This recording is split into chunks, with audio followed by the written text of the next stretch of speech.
When we look at the word Elohim, what we begin to understand and see is that when he wants an individual to grow in his word or to grow spiritually, he puts them in adverse situations. He chastises them. He rebukes them. See, this is, and basically it's just a part of that. If any process of change or expansion comes, it's what people call growing pains. These are the things that people try to skip and zilch because people don't want to experience certain things because they will show things about yourself. See, there's two things that will show things about yourself as we're dealing with the word. One, it is the word itself. And we'll probably look at those in a moment. Well, it's something else we're going to look at. But you know that James said the word to be a doer of the word and not a hearer. Because you'll be like a man beholding his face in a natural glass. And you forgot straightway what manner of man you were. You'll forget. See, you get comfortable. See, and I was telling Willis the other day, because I've seen it manifested. It was written in Hebrews that if you do not give the more earnest heed to the things that you have heard, they will slip. If you do not like to retain this man in your knowledge, he will give you over to a reprobate mind. This is one of the reasons why I asked everybody, where is your percentage from 0 to 100 of you submitting yourself to this man's will? Because if you leave a gap open, you leave the opportunity of where you're not retaining this man and your knowledge to expand. Because it could go from 10% to 30% to 40% to 80% of you not obeying or you not submitting. And then you can easily find yourself turned over to a reprobate mind. So you have to begin to fashion your brain under full submission. Every person that can hear the sound of my voice at this present time that I speak, not referring to anyone in the future unless it pertains to them, have been immersed. So when you made that decision to do that, you were saying that you were humbling yourself unto death, even the death of the state, as Mashiach did. And that you were moving forward to build him a sanctuary. When you did that, you were doing what Yahushua did. You were building him a sanctuary. And in reality, he was building a sanctuary for you, not made with hands. So you could be joined to him. So once you've made that decision, you were making that decision to be joined to the mighty power or to the mighty light of the door. You were making that decision to do that. So we have to keep that in mind when we look at making this man a sanctuary, because he explicitly instructed Moses to make a sanctuary for him to dwell. We know that he turned around and he did that as it pertains to Yahushua. But so now we turn around and we have to relate that to us. See, niggas is not making sense. And I ain't even referring to none of us. I just had this like this here right. I see stuff, that junk make me mad. Because niggas be front and they be flogging. And niggas know you niggas. You know what I'm saying? And some niggas you may not know personally, but you know these niggas well enough to know that these niggas is not on this for real. Niggas are not making sanctuaries for this man to dwell. And if you want somewhere for this man to dwell, then you have to remove all the uncleanliness out of the house. It has to be gone. See, and we dealt with that maybe about 4 or 5 years ago. I'd have to rehash it in the text. I know it's in Exodus or in Numbers, in one of the places where he talks about that. And we'll talk about it this evening loosely. That heart needs to be cleansed so he can have somewhere to dwell. 2 Corinthians 6:14. Be ye not unequally yoked together with unbelievers. For what fellowship have righteousness with unrighteousness, and what communion have light with darkness? You remember that, right? If the light is the blood of the sacrifice of the head, you know what I'm saying? Or the power of the sacrifice of the head. I'm sorry, because I'm leaving the olive for the strength of the power of the sacrifice of the head. That sacrifice of Mashiach don't have no agreement with darkness, because that darkness has not made that sacrifice. This is why Cain couldn't meet an agreement with Abel. This is why Cain couldn't meet an agreement with Elohim. This is why Paul wrote to the Galatians that the children of the flesh persecute the children of the Ruach as it is this day. Because there can never be communion with those who have sacrificed and those who have not. And that's something that we have to recall in mind and keep it. It can't happen. The law teaches us this. There's enmity between the woman's seed and the serpent's seed. It's not going to happen. What concord have Mashiach with Belial, and what part have he that believe with an infidel? And what agreement have the temple of Elohim with idols? For you are the temple of the living Elohim. As Elohim has said, I will dwell in them and walk in them, and I will be their people. I will be their Elohim, and they shall be my people. Let's visit Leviticus 26 and 10. And let's look at the exact place which he's pulling this from. Because Elohim desires a place to dwell, and he desires a place to dwell in you. But will you build a sanctuary for him to dwell? And we know if we're building the sanctuary, we're just building the foundation of Yahushua for him to dwell there.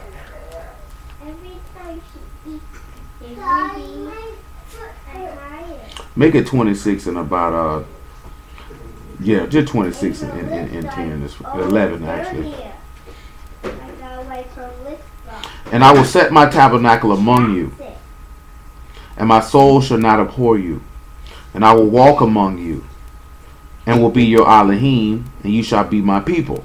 I am Yahuwah your Elohim, which brought you forth out of the land of Mizraim, that you should not be their bondmen. I have broken the bands of your yoke, and made you go upright. So, again, he said, what agreement have the temple of the living Elohim with idols? I have broken the bands of your yoke to cause you to be upright. Let's look at the word for upright here. See what we got.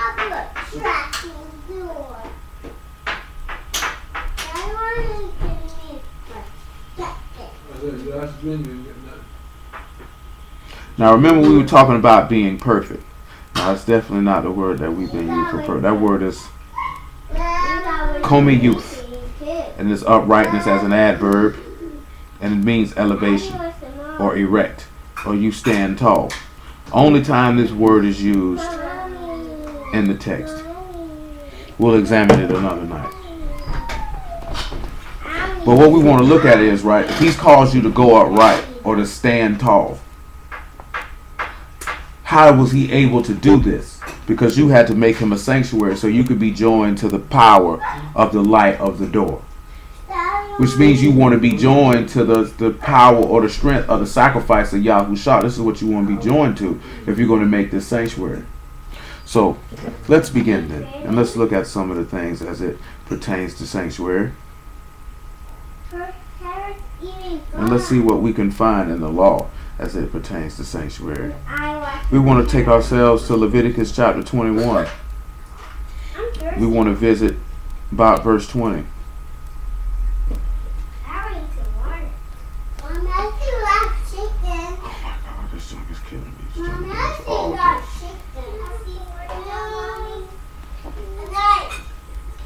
I remember when we talked about this here. But let's pick ourselves up at about verse 10. Now let's talk about high priest. This is specifically a conversation that pertains to high priest. This does not specifically a conversation that pertains to the people. Listen what he tells him though. He said, neither shall he go into any dead body, nor defile himself for his father or his mother. Neither shall he go out of the sanctuary, nor profane the sanctuary of his Elohim. For the crown of the anointing oil of his Elohim is upon him. I am Yahuwah. Now this is the reason why let's sit back and look at something. We know, let's go. Now of course this is referring to the priest. But we want to, oh my God. But we want to look at something. We want to pay attention to something. Let's just go to Revelation chapter 1. And we just want to, matter of fact, make it 5 and 8. We just want to establish something. Because we're quick to say we're a nation of priests and things of that nature. And Leviticus 21 is a law written. 21 and 1, just so y'all could go look at it for yourself. Say, speak unto the priests, the sons of Aaron, and say unto them. So this is the reason why we're going to take this aim. Because it said the sons of Aaron. So his descendants. So we know the sons of the high priest. We should be able to ascertain that we are the sons of the high priest. That high priest being Yahushua under the order of Melchizedek. But the same statutes apply to the Levitical priesthood do apply to the priesthood of Melchizedek in a majority of all situations. Revelation 5 and 8. And when he had taken the book, and the 4 beasts and the 24 elders fell down before the Lamb, having one of them harps and golden vials full of odors, which are the prayers of the Kadeshim. And they sung a new song, saying, Thou art worthy to take the book, and to open the seals thereof. For thou wast slain, and hast redeemed us to Elohim by thy blood. And the reason why we focus on that one, even though we're not using blood, we can see the example of the Ma'im right there in that particular passage. Or for us, though, it would be the Dam, or the door of water. Because remember, we discussed that. Out of every kindred and tongue and people and nation, and has made us unto our Elohim kings and priests, and we shall reign on the earth. Now let's go back to Leviticus 21. Elizabeth Renee, sit down. Let's go back to Leviticus 21. So for us, the sons, matter of fact, before we even do that, let me do it like this. Ezekiel 45.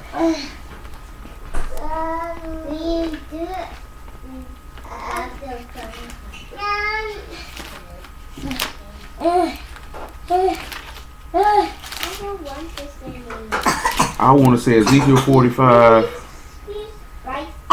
Do I got the right spot? Do I got the right spot? I don't think I got the right spot.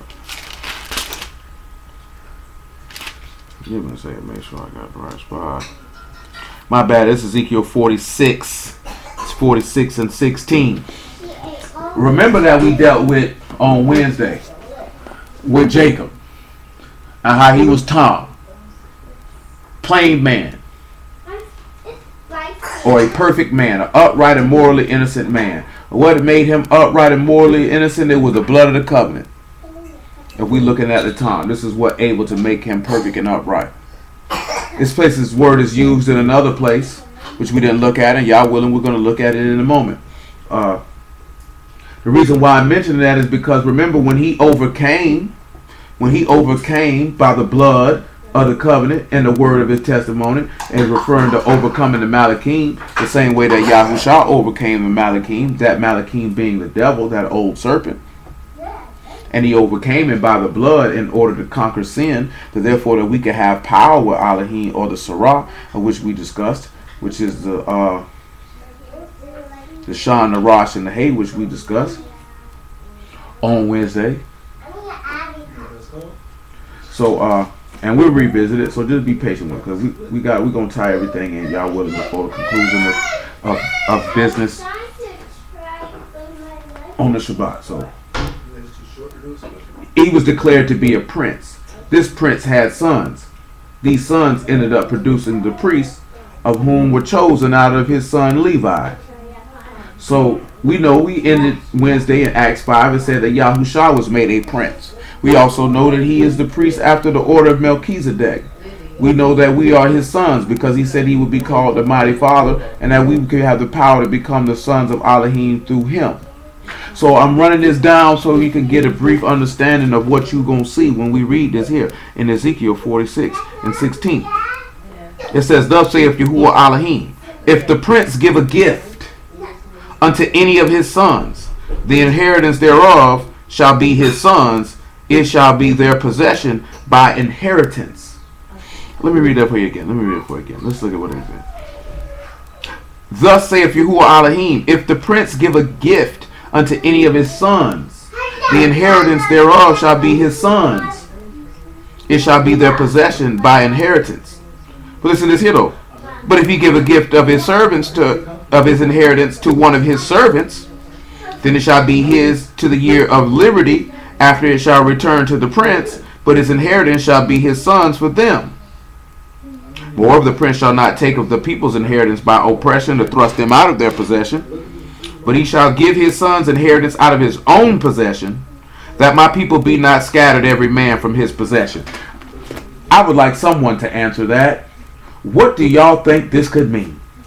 Specifically verses 16, and just so you know, verse 17 is referring to strangers, but we're not going to deal with strangers tonight. But 16 and 18, does anybody have any general idea of what this could be discussing?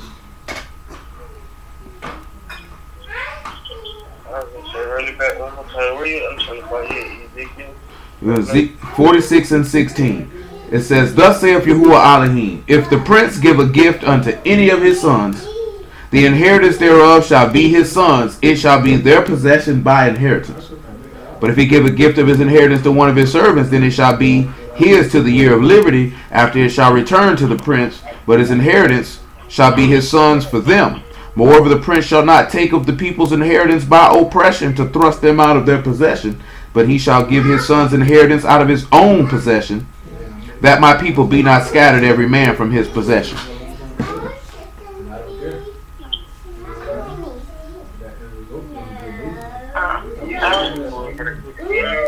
Hold on, one at a time. Somebody go ahead. I was gonna say, I think it means that when Yahusha gives to us and stuff. I mean, you gotta be specific. What is the gift? What is he talking about? I was gonna say, the gift is the Ruach HaKodesh, and then I was just thinking about, being sons is like being the firstborn, being right to the inheritance of the firstborn. All right, anybody else?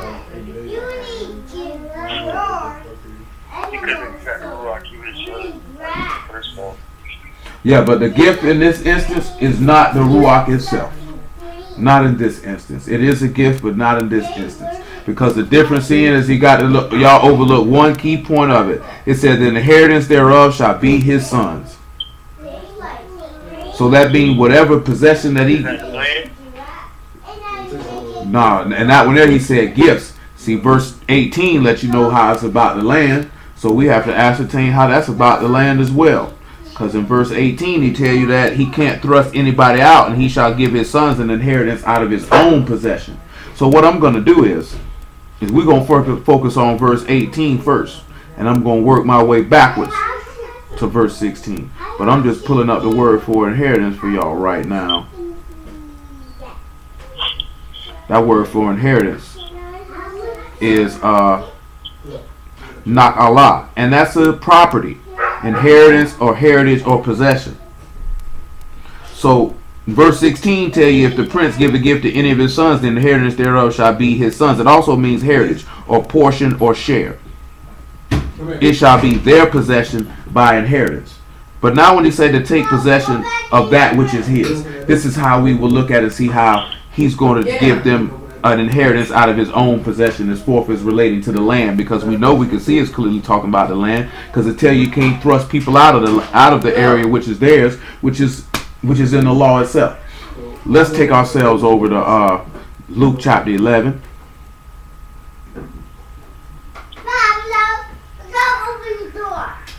Stop. Luke 11 and 30. Go.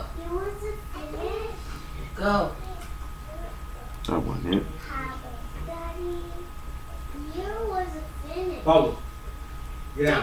Oh, I got the wrong place. That might be Luke chapter 9 I'm thinking about. Let me make sure. Come here. I remember I eat it with my hand. Sit down. Sit. Don't you move. Luke 13. I'm tripping. Luke 13 and 31. Sit down. I'm tripping. Decent. Sit down. The same day there came certain of the Pharisees, saying unto him, Get thee out and depart hence, for Herod will kill thee. And he said unto him, Go ye and tell that fox, Behold, I cast out devils, and I do cures today and tomorrow, and the third day I shall be perfected. Nevertheless, I must walk today and tomorrow and the day following. For it cannot be that a prophet perish out of Jerusalem. Why is that important that he said he got to walk today and tomorrow and the day following? Who knows why that's important? It's in the law and it's in the writings. Go put it down. Leave it alone. Somebody got to help me out. Silence ain't gonna cut it. Say it again. What was the question? Why did he? What did he say he walked? Y'all got we got to focus, cause we got to catch this stuff. Cause this stuff y'all. I dropped my. No, I ain't talking. I ain't just talking to you though. I'm talking to everybody. That's not a singular attestation to one person. So when he say I must walk today and tomorrow and the day following, why? Why is he doing this? You got a pen? I told y'all before. You know, you need to stop worrying about being wrong. Who cares? Doesn't matter. But y'all should know this answer though.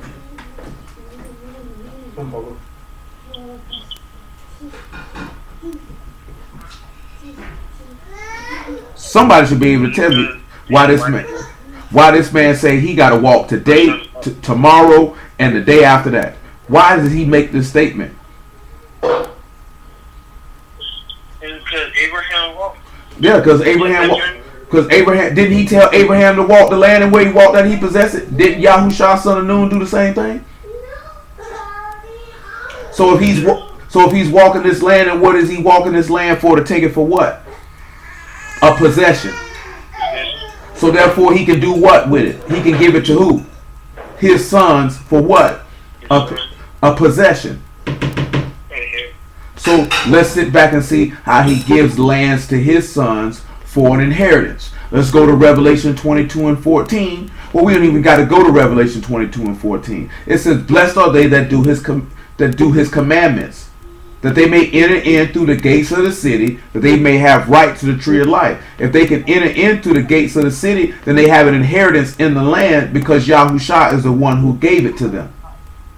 Therefore, when Ezekiel 46 and 18 is telling you that the prince can give his sons an inheritance out of his own possession, because Abraham walked that land, and you can go read that in Genesis chapter 15 if I'm not mistaken. Let me double check that, because niggas I'll be ready to jump all on you. That's Genesis chapter 15. That was Genesis 14.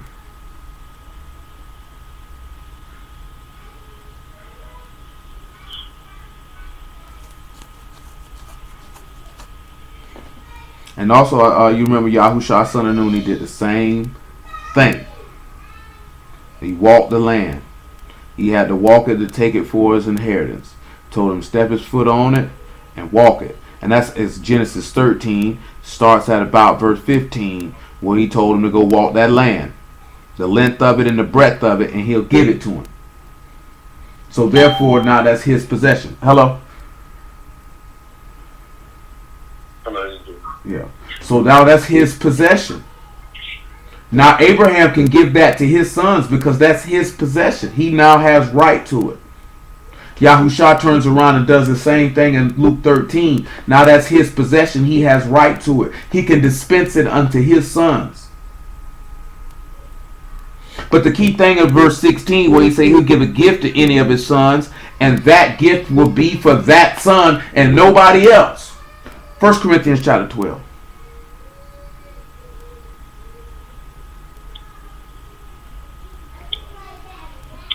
12 and 3. That's what I said. That is a correct statement that the Ruach is a gift, but that wasn't the instance there. Because you can have the Ruach and don't have no gift attached to it. Other than that, you got eternal life, which is the most supreme gift. 1 Corinthians 12 and 3. Wherefore I give to you to understand that no man speaking by the Ruach of Elohim called Yahushua cursed, and that no man can say that Yahushua is master but by the Ruach HaKadosh. Now there are diversity of gifts, but the same Ruach. There are differences of administrations, but the same master. There are diversities of operations, but it's the same Elohim which work all in all. Now again, we talking about having a place for this man to dwell in the sanctuary that you built so you could be joined to the power of light at the door. Because all of this is still pertaining to the sanctuary.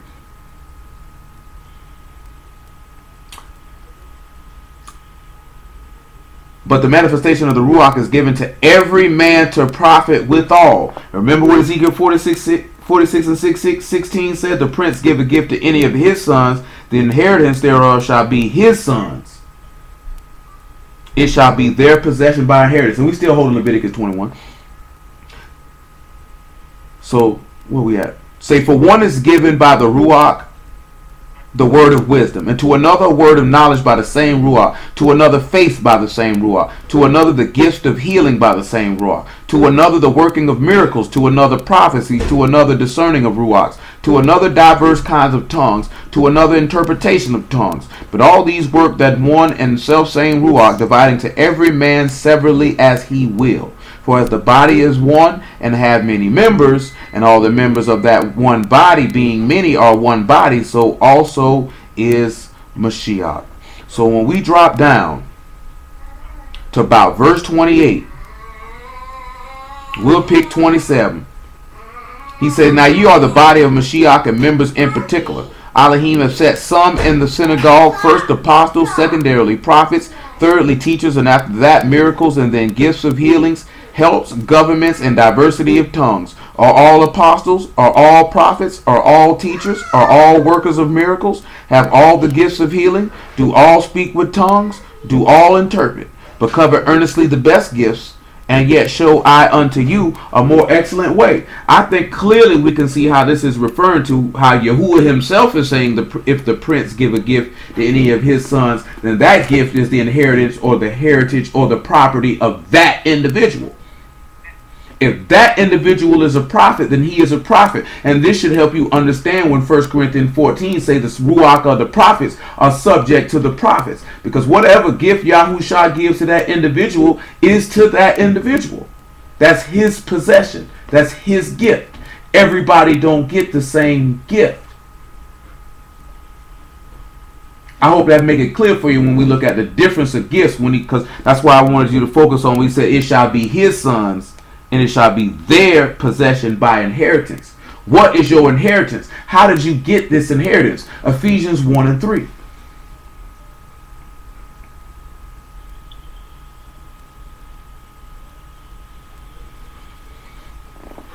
So when we look at it, Yahushua gives some people gifts, like say, of knowledge. Some people get a gift of wisdom. Some get a gift of faith. Some get gifts of healing. Some get gifts of tongues. Some get the gift of apostleship. Some get the gift of being a teacher. Some get the gift of being a pastor.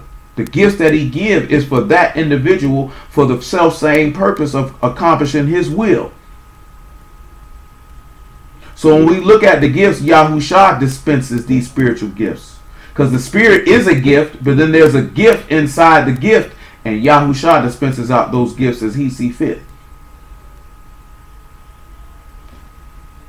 Baruch be Elohim and Abba of our Master Yahushua HaMashiach, who have baruched us all with spiritual blessings in Shamahim and Mashiach, according as he have chosen us in him before the foundation of the world, that we should be Kadesh and without blame before him in love, having predesignated us unto the adoption of children by Yahushua HaMashiach to himself, according to the good pleasure of his will, to the appraise of the esteem of his Khan, wherein he have made us accepted in the beloved. So when you look at this here, that inheritance is their inheritance by possession, because just like he told Jeremiah, before I formed thee in the belly, I knew thee.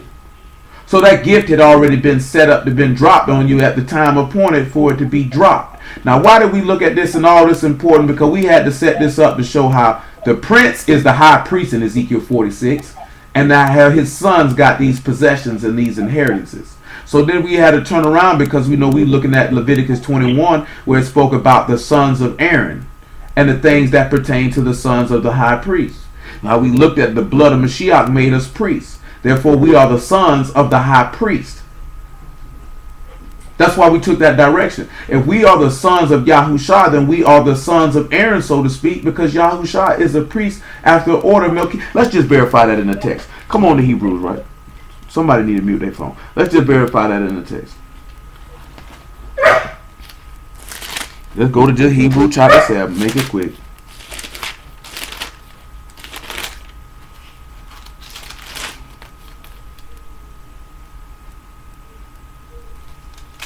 So we want Hebrews 7 for 7 and 21.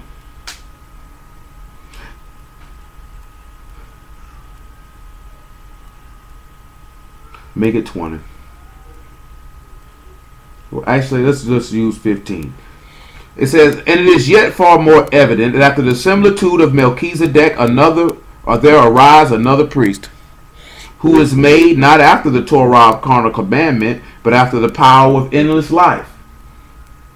For he testified, thou art a priest forever after the order of Melchizedek. For there is truly a disannulling of the commandment going before for the weakness and unprofitableness thereof. For the Torah made nothing perfect, but the bringing in of a better hope did, by the which we draw nigh unto Elohim. Inasmuch as not without an oath he was made priest, for those priests were made without an oath.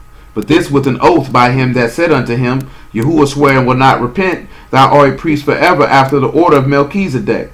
By so much was Yahushua made a surety of a better testament. We know from the book of Numbers is that's when he made Aaron high priest. He didn't swear on his name and take no oath to make Aaron high priest. He just strictly did it. Sons of Levi, sons of Aaron, you high priest. He did something different with Yahushua. So when we come back around here to Leviticus 21 now, and we go to verse 10, we're going to get a little bit of different understanding from looking at it. That's why we had to take that direction if we discussing this sanctuary. Then you're going to understand something with this sanctuary if you're going to be joined to the power of the light at the door. Because the sanctuary is the Kadesh of the Kadesh. It's light in there.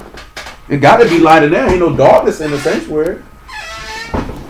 Not with a mercy seat at. Elohim is light and no part darkness. You think he finna be sitting in there in the dark?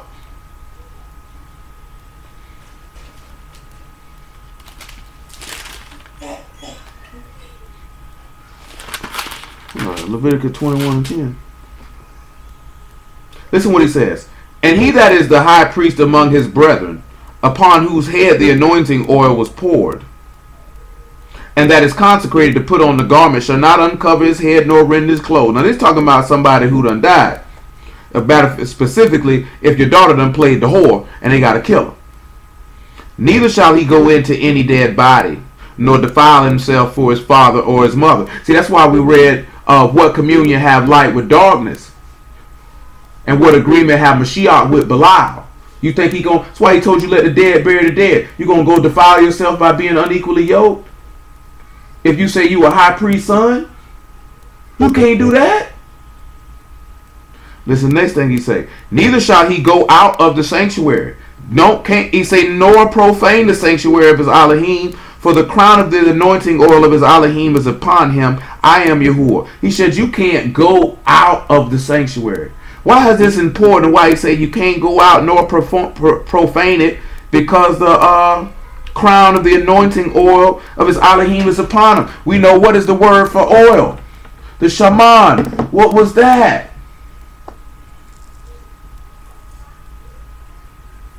We had the shan and the meme and the new, or the destroy, or the seed destroys the chaos, or destroying the seed, or Yahushua himself, or the sacrifice of Elohim is on your head.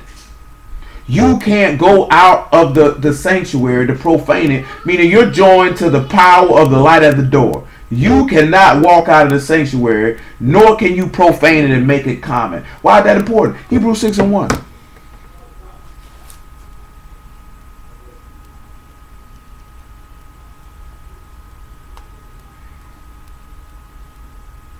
See, we talked about those gifts, and everybody wants to have the gift of Elohim. Who doesn't want to have the gift of Elohim? And now I'm referring, and the word for profane is simply kalal, and that means to defile, to pollute, to dishonor, to violate the covenant. And it also can mean to be wounded, slain, wounded, or pierced. But we know in this instance of what we're looking at, he talking about defiling his covenant. So you looking at this here, if you got the anointing oil on your head, how can you go out and defile this man's covenant? After we read this Hebrews chapter 6, we will swing to Hebrews chapter 10. We definitely gonna do that. Give me one moment. I'm sorry, y'all. My phone tripping and I'm moving kind of slow. Okay, that has been established. Hebrews 6 and 1. That says Hebrews chapter 1. There we go. Therefore, leaving the principles of the doctrine of Mashiach. Oh, we don't need Hebrews 10, forgive me. Let us go unto perfection, not laying again the foundation of repentance from dead works and of faith towards Elohim, of doctrines of emergence and of laying on of hands and of resurrection of the dead and of eternal judgment. And this will we do if Elohim permit. For it is impossible for those who are once enlightened. So there goes your light. If you're going to be joined to the power of the light at the door. And have tasted of the gift of Shamahim. Now you done tasted of this gift. You done tasted of that Ruach, which again could take us to that light yet again.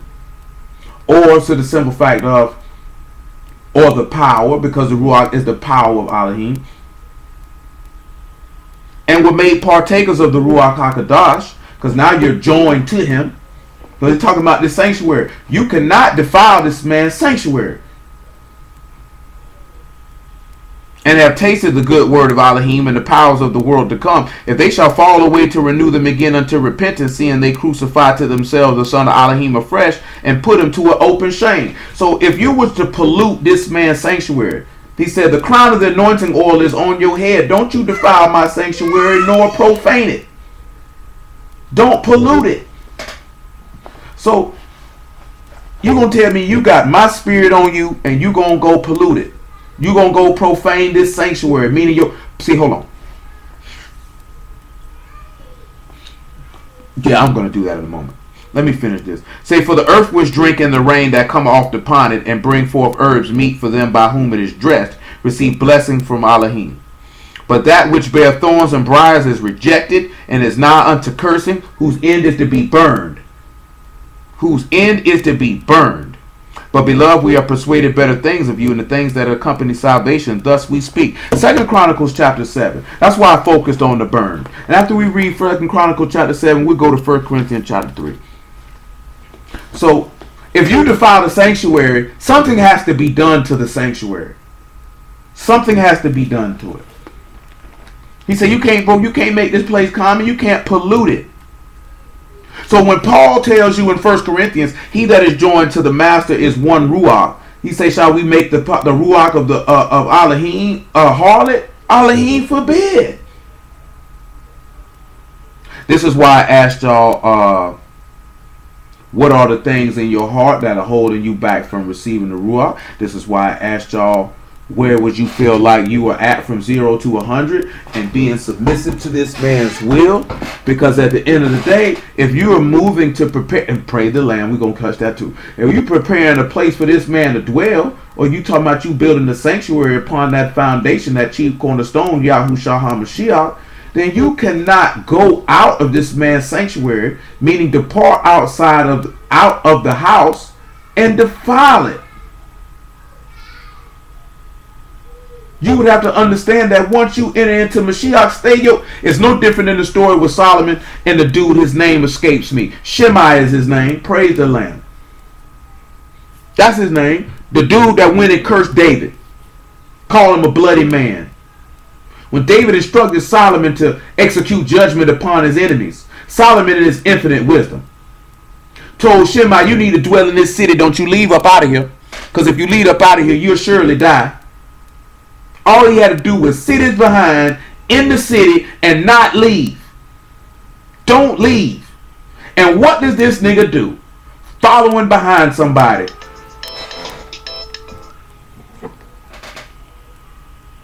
Following behind somebody.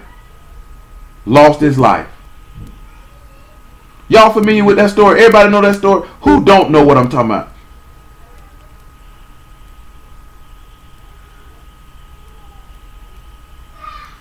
So I'll ask that one more time to make sure. Who doesn't know? Everybody knows what I'm talking about. Excellent. Excellent.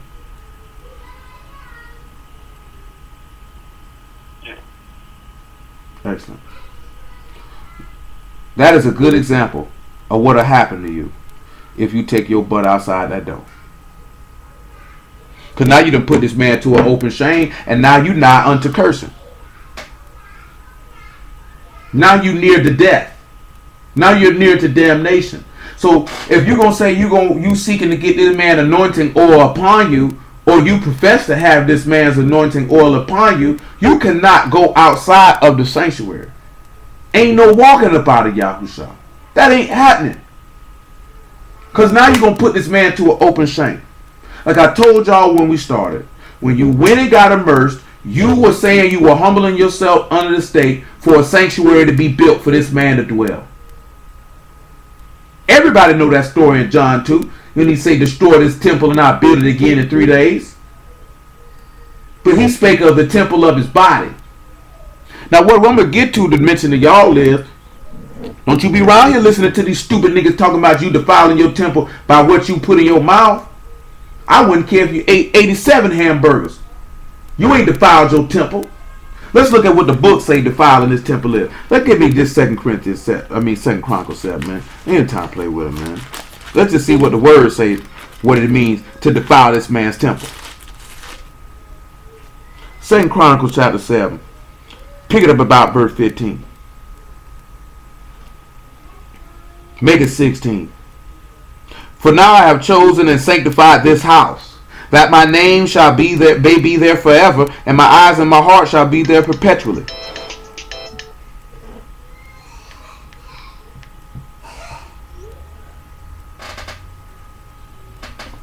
Hold on.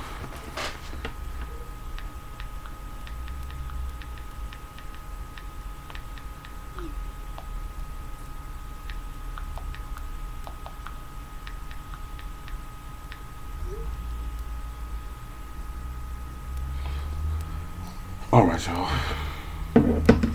Just had to make sure somebody could get on it. And as for thee, if thou walk before me as David thy father walked, and do according to all that I have commanded thee, and shall observe my statutes and my judgments, then will I establish the throne of thy kingdom, according as I have covenanted with David thy father, saying there shall not fail thee a man to be a ruler in Yasharal. But if you turn away and forsake my statutes and my commandments, which I have set before you, and shall go and serve other gods and worship them, then I will pluck them up by the roots of my land, out of my land, which I have given them, and this house which I have sanctified for my name, and will cast out of my sight. And remember that here that Yahuwah turned his back on him, so he cast him out of his sight. So what gets the house cast out of his sight? It's sin, because he's talking about the house which he gonna cast away. And will make it a proverb and a byword among all nations. We know they mocked this man on the stage. And guess what? You're going to be a byword and a proverb, because you know Isaiah 66 say everyone will abhor everyone who's in the lake where the worm dieth not and the fire shall not be quenched. And this house which is high shall be an astonishment to everyone that pass by it, so that he shall say, why have Yahuwah done this unto this land and unto this house? And it shall be answered, because they forsook Yahuwah Elohim of their fathers, which brought them forth out of the land of Mizraim, and laid hold on other gods, and worshipped them, and served them. Therefore he brought all this evil upon them. What got that house destroyed? Sin got that house destroyed. That's what got it destroyed. And that's what's going to get you destroyed if you go outside of that sanctuary. That's why we mentioned Shimei. Shimei got destroyed because he went outside that door. He know he wasn't supposed to go outside that gate. See, some of y'all done got whoopings like that when you were little. Your mama told you not to go outside. You took your stupid butt out there anyway. You could play with Yahuwah in that aspect if you want to. It's going to sting worse than the belt.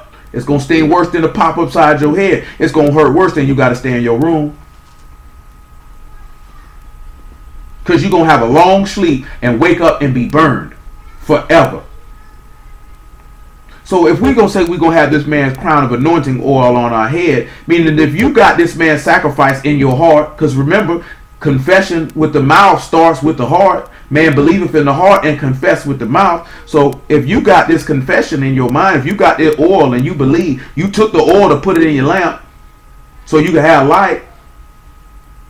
So you took this here and you said you took this sacrifice with you. You took this man's blood with you. You took this word to destroy the chaos of sin that is with you. And you went outside the sanctuary to pollute it. Hold on before we read 1 Corinthians chapter chapter 3. Luke 12. See, this is what's going to happen to you if you go outside that man's sanctuary and pollute it.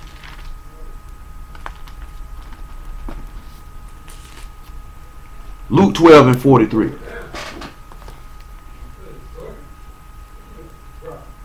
If we looking at the sanctuary, we looking at being joined to the power of the light of the door. So you need to, you see sanctuary, you need to sit back and look at this is being joined to Yahuwah at this point by Yahushua. This is what sanctuary should mean to you. That's what it should mean to you. And there's many instances in the law where he tell you not to profane that. So disrespectful. Yeah, that dog. Yeah. This nigga just so disrespectful. Oh my lamb. That nigga left rocks or do. You ain't smell that? No, I did not. That's the first thing I smelled when I walked back here. That nigga left nuggets of gold for you, boy. Nuggets of gold. Nigga, That nigga punched the dog in the mouth. Dookie in here. Why is the Dookie over there? You going to jail. Oh, now you want to pin yourself. Come on. 12 and 43. Make it 42. Sleep now, man. And the master said, who then is that faithful and wise steward, Ain't that John Stein? of whom his master shall make ruler over his household, to give them their portion of meat in due season? Baruch is that servant, whom his master when he comes shall find so doing. Of a truth I say unto you, that he will make him ruler over all that he hath. But and if that servant say in his heart, my master delay his coming, and shall begin to beat the men servants and maidens, and eat and drink and to be drunken, the master of that servant will come in a day when he look not for him, at an hour when he is not aware, and cut him asunder, and will appoint him his portion with the unbelievers. So you know what that means? When you know what this man word say, and you say, you know what? God. He ain't coming. He taking a long time. You don't remember what happened to them unbelievers in Exodus 32 when they said Moses was taking a long time? He cut them asunder. Because they were unbelievers. He gave them their portion. You go outside that sanctuary as he told you not to do as a son of the priest, and you profane it, he going to cut you in pieces and appoint you your space with an unbeliever, because clearly you don't believe. So you can't straight. And see, this is why I be telling y'all, when I see niggas, I know they flogging. Regardless if I know them personally or not. And I can peep and I can tell that they flogging. Like this here, man, that's that rage. It's the same rage that Moses had coming down off the mount. Like, you wicked bastards, you heard it, you claimed it. But you ain't on that for real. And they hewed him to pieces. Who's on Yahuwah's side? Them Levites stood up with the sword, cut them niggas up. 1 Corinthians chapter 3. That's what you got to keep in mind. Don't be around here playing. If you believe it, you believe it. But then you ain't realizing you saying it, you believe in it, but your actions say you don't.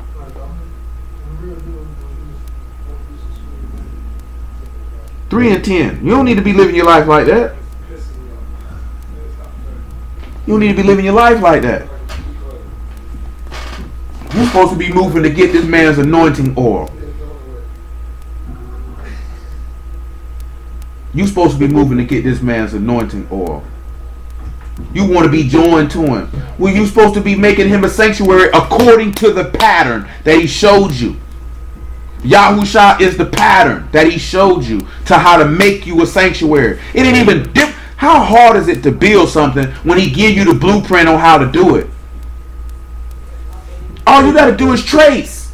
You ain't got to draw nothing. All you got to do is follow the instruction, and you can build the sanctuary just like he told you, and everything good, he'll dwell there. That's all you got to do. That's all you got to do. He gave you the pattern. What is the pattern? Sacrifice, which we're going to talk about tonight. Service. We didn't talk about that before. Humility. You understand? Faith. This is the pattern. Obedience. Cleanliness. This is the pattern. It's not a hard pattern. It's a hard pattern because people don't believe it. Niggas will look you in your face and say hallelujah, hallelujah, and call you Ak and this, that, there, and the third, and a coot and all this other stuff, and hate Yah to the depths of their soul. Put their fringes on, don't wear no fringes. Head wrap, head ain't wrap. Hebrew garments on, no Hebrew garments on. Quote unquote sacred name, no sacred names. Every Sabbath and all that. Hate Yah in their heart. Tell you they love him every time they get. Hate him in their heart. Playing and pump faking. You ain't fooling nobody but yourself. Because he told you if you a hearer of the word and not a doer, you deceive your own self. You know how people say, I ain't playing with God. You trust and believe. If you around here professing one thing and doing another, you ain't playing with him. He is no worse for the wear. He ain't lost nothing. He ain't gained nothing. He don't need not nary one of us. So you ain't playing with him. You playing with yourself. You playing with yourself. And you're going to have that same look of shame that you do when you get finished masturbating. Boy, I'm better than this. That's how you're going to feel when you burn in hell. Boy, I was better than that because you were playing with yourself. It's a moment of adulation when you're playing with yourself. And after that, it's just contempt and shame. And that's what's going to happen to you. Don't play with yourself. Be real with yourself. There's no need for that. Make that verse 9. For we are laborers together with Elohim. You are Elohim's husbandry. You are Elohim's building. According to the favor of Elohim, or the con of Elohim, which is given unto me as a wise master builder. I have laid the foundation, and another build thereon. But let every man take heed on how he build thereupon. For other foundation can no man lay than that is laid, which is Yahushua HaMashiach. Now if any man build upon this foundation, gold, silver, precious stones, wood, hay, and stubble, every man's work shall be made manifest, for the day shall declare it, because it shall be revealed by fire, and the fire shall try every man's work of what sort it is. If any man's work abide which he have built thereupon, he shall receive a reward. If a man's work shall be burned, he shall suffer loss, but he himself shall be saved, yet so as by fire. Know ye not that ye are the temple of Elohim, and that the Ruach of Elohim dwell in you? If any man defile the temple of Elohim, him shall Elohim destroy. For the temple of Elohim is Kadash, which temple ye are. Now we read that 2 Chronicles, and he destroyed that temple because of sin. They defiled it. We know that Yahushua was defiled because he became sin. He destroyed that temple. So the template is there. It is there. He has done it. He has shown you. Everybody, defile your temple. Nigga so dumb. Nigga see defile the temple. Automatically think this talking about what? What you put in your mouth. You better exercise and keep your temple right. Niggas is sinful and wicked and heart is black. And all the nigga worrying about is being in physical condition. Since I said that, 1 Timothy 4:8. That's all. And you talk, and this coming from somebody who lifted weights religiously for the last 6 years. Man, I know better than that. I know better than that. They ain't talking about how you I done told you this before. You can eat right and go to hell. And you can eat like a slob and enter into the gates. Which one sound better? If I died from high cholesterol and had a heart attack at 40, and a nigga lived to be 95 and he was a vegan, and I get in the kingdom and he go to hell, that veganism ain't doing no good. It ain't doing no good. It ain't doing no good whatsoever. No matter what you do, if the profit of it, if what you doing, if the gain don't lead to eternal life, it's vanity and vexation of the Ruach. It don't even matter. Let's just come and keep it real, man. Niggas be like, oh man, you super religious, this, that, and the third. Or you won't say I'm burning in hell though. How about that? Because at the end of the day, what are you doing that will lead you to eternal salvation or eternal damnation? That is the question. All that extra stuff niggas be on. I told niggas, I seen a nigga the other day say, I'm not worthy of being Israel. Nigga, that's all you worry about, nigga?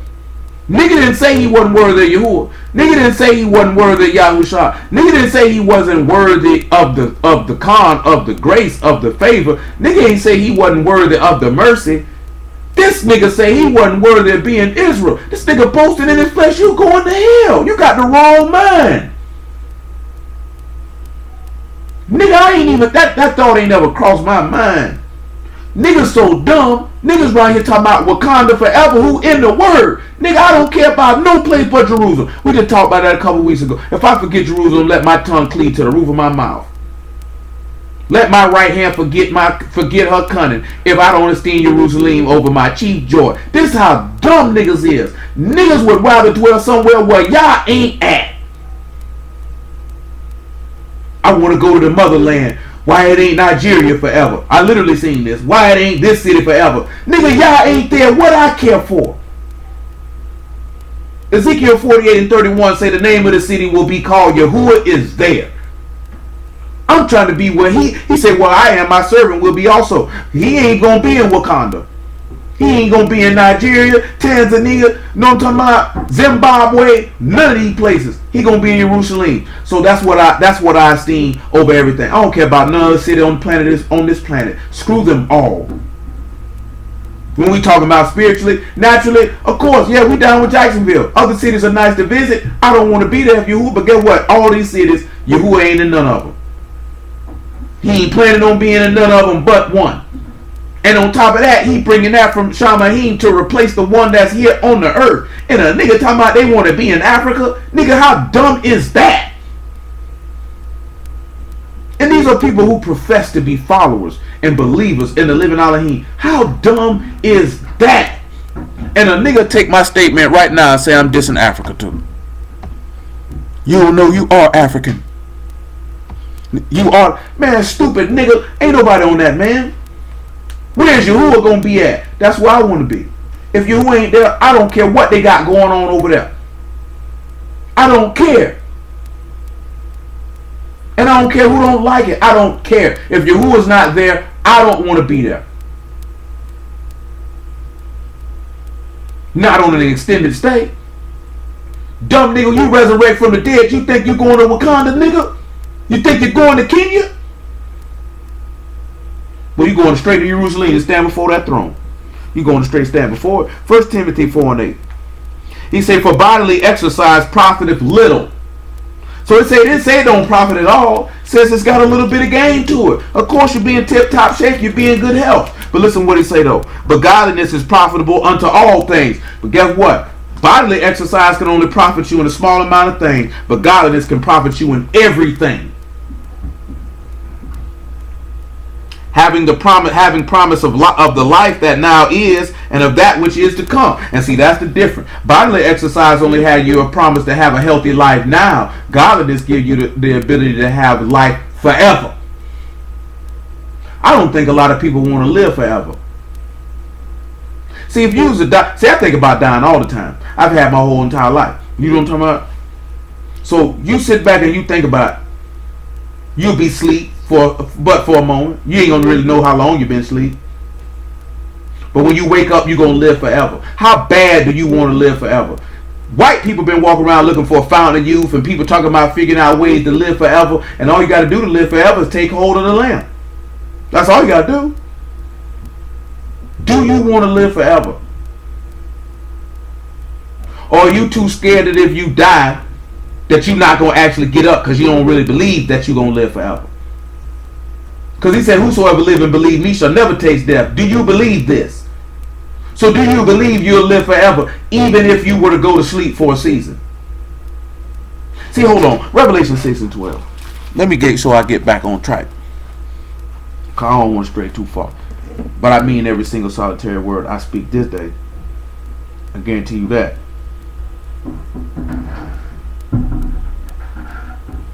I guarantee you that. We read this Revelation 16 and then we'll work our way back to because some of these things are sanctuary we got to save. And we'll work our way to Exodus 15. Revelation 6 and 12.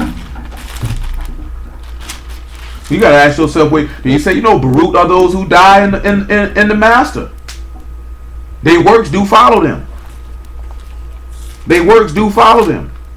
Your work gonna follow you. Remember we talked about the Koach. That's the work of separation.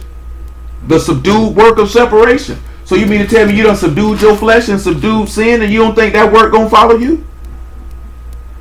You gonna rest from your labors, your work do follow him, you die in him? Are you gonna die in Yahusha or you gonna die in your sins? It's one or the other. Can't be a combination of the two. Which one you gonna die in? You gonna die in your sins or you gonna die in Yahusha? What you gonna die in? You die in your sins, you're going to hell. You die in Yahusha, you're gonna live forever. But one thing for certain, two things for sure, you're gonna hit that grave though. Yahusha done came to give you a discharge in that battle. Remember Ecclesiastes told you ain't no discharge in that battle. Yahusha done discharged death. And this is what I tell you when I think. Sometimes I think, what is it going to be like when the lights go out? Or the last breath. Sometimes I could see visions, or not to say visions, but I could see people who I know done died and be like, what was it like for them when they left? When they took their last breath. When they took their last breath. I think about what it is when I take my last breath. When the lights go out.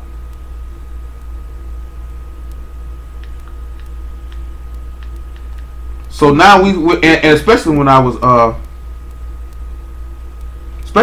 young, man. Especially when I was young, man. And now we gotta hope. Now we gotta hope. We gotta hope in Yahushua for eternal salvation of a well springing up of water of eternity through his sacrifice. So now it's not necessary trepidation of fear of death. It's just the curiosity of speaking for myself as a man of what it's going to be like. And who knows? I may never taste it. I'm talking about going to sleep. It could be his will that I could be alive till he get back.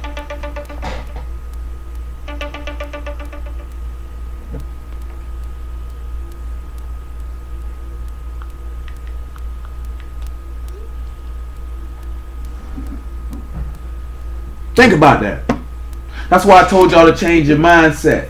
But of course, if you utter that, I'll never die, you better make sure that your faith, your righteous obedience of faith lines up with that proclamation. That you make sure that you hold fast to your confidence to get a full reward. It's the reason why the book tells you those who have faith are rich. Because they have something that can't be quantified monetarily and that can't be extracted from them. He said, I believe, therefore I have spoken. No one can extract that. You can't take that riches from them. No matter what you do, you can't rob them for it. You can't beat it out of them. It's precious. Very few people possess it and hold it. They're a rarity in this life. Seek to be that rarity in this life. Don't seek to be a diamond. People talking about be a diamond. See, diamonds ain't as rare as they like to try to make them out to be. But gemstones are. Seek to be that rarity. Seek to be that rare jewel. That's why the book say a virtuous woman, her price is far above rubies because they rare. See, righteous men are rare, but a virtuous woman is rarer. The precious jewels can't be quantified. Seek to be that precious jewel that can't be quantified, where you stand out.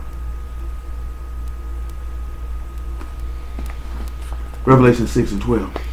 6 and 9, my apologies.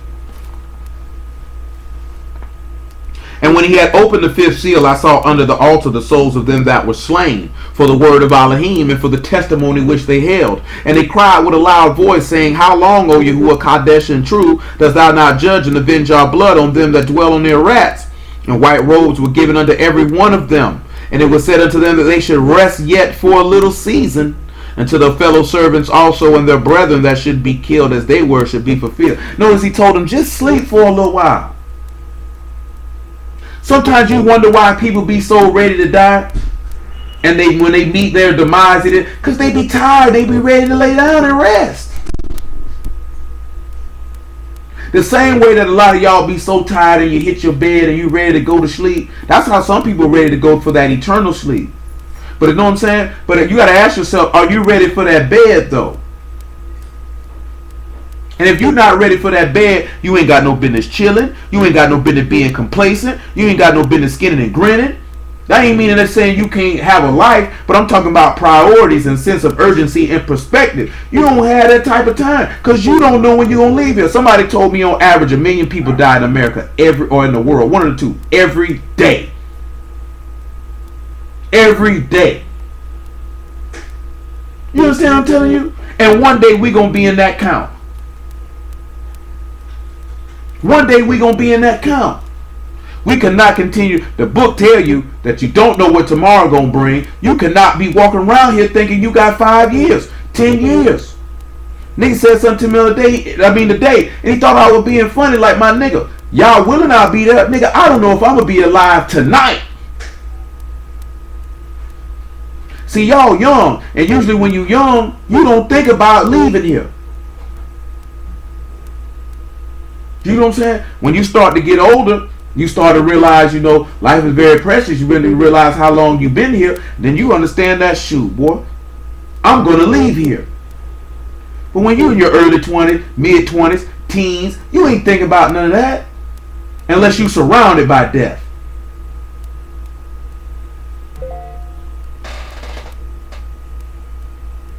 You know what I'm saying? Unless you're surrounded by death. Now, I ain't saying this to put no fear in nobody's heart. I'm saying this for us to be prepared. Because death ain't nothing but sleep. But when we wake up from that rest, when we wake up from that nap, that we meet this man in esteem and in shalom, and not in his wrath and in his indignation. That's it. That's it. That's what it's about. Period. Exodus 15 and 3.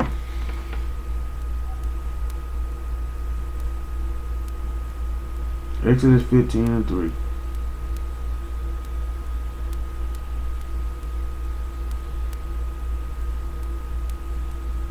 Exodus 15 and 3.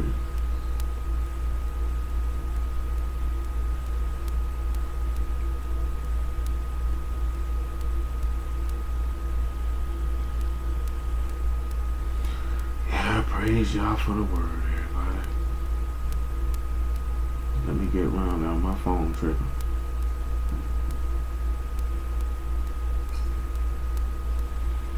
Yahuwah is a man of war. Maybe go ahead at verse 2. Yahuwah is my strength and song, and he has become my salvation. He is my Elohim, and I will prepare him an habitation. Listen what he told him. He'll prepare him. You need to prepare this man. Now listen to this here, right? Why is Moses singing about preparing this man a place to dwell? David wanted to build a place for this man to dwell. Solomon built a place for this man to dwell. And guess what Yahuwah did? Built a place for us to dwell. We didn't have to build a place for him to dwell. He turned around and built a place for us to dwell. Now we need to turn around and prepare our souls, most specifically our hearts, for a place for him to dwell. I will prepare him a habitation, my Abba's Elohim, and I will exalt him. Yahuwah is a man of war. Yahuwah is his name. Pharaoh's chariots and his host have he cast into the sea. His chosen captains also are drowned in the Red Sea. The depths have covered them. They sank into the bottom as a stone. Thy right hand, O Yahuwah, is become esteemed in power. Thy right hand, O Yahuwah, have dashed in pieces the enemy. Oh, I think I missed the verse. That is not where is it at. I'm probably looking right at it. Let's let me keep going. In the greatness of thine excellency, thou hast overthrown them that rose up against thee. Thou sent forth thy wrath which consumed them as stubble. Let's drop down to verse 10, man. Oh, there we go. I was way too high. Way too high. That's cool. Come on down here to verse 17. Listen, let's sit back and look at. Join to the light of the power, or join to the power of the light of the door. When we think about sanctuary, Mikdash. So listen what he say, right? Thou shalt bring them in and plant them in the mountain of thine inheritance, in the place, O Yahuwah, which thou hast made for thee to dwell in the sanctuary, O Yahuwah, which thy hands have established. So, and again, this is some of this stuff with being joined to him is reiterating stuff that we done already discussed. So we don't necessarily have to go read it. We know John 17 say perfect in them, but we're gonna go read Hebrews 2 and 7 though, because he said this is the sanctuary where he established, and then we go read Hebrews 8, the sanctuary that he built, because he told us to build a sanctuary for him to dwell, and we didn't do it because we were too concerned about following after our own gods. Or following after the gods of the people. That's what we were too concerned with.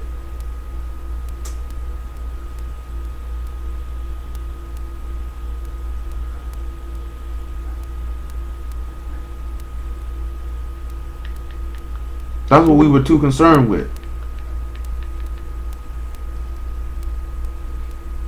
We were too concerned with that. Way too concerned with that. When are we going to be concerned with Yahuwah? When are we going to be concerned with righteousness and godliness and justness and mercy and kadeshness and faith and justice and judgment? When are we going to be concerned with that?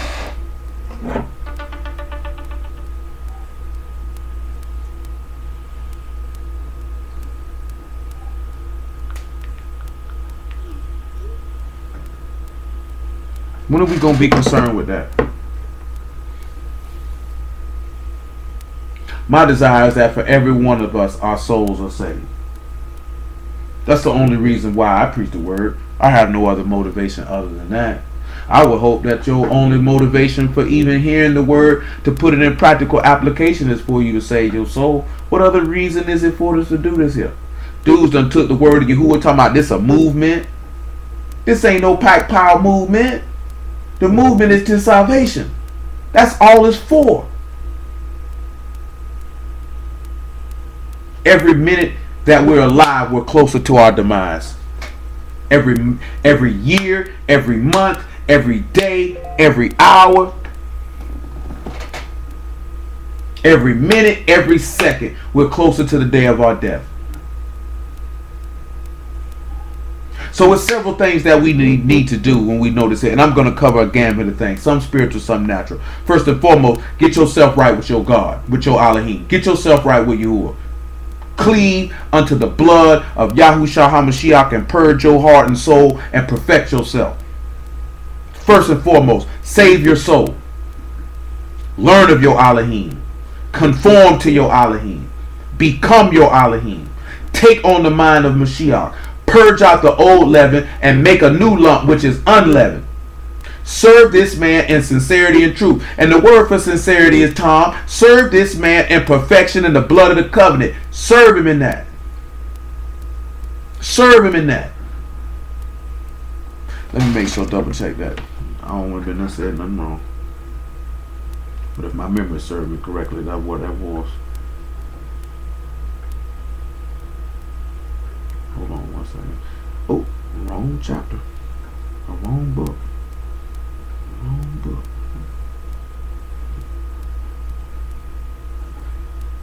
Let me double check that. Where is it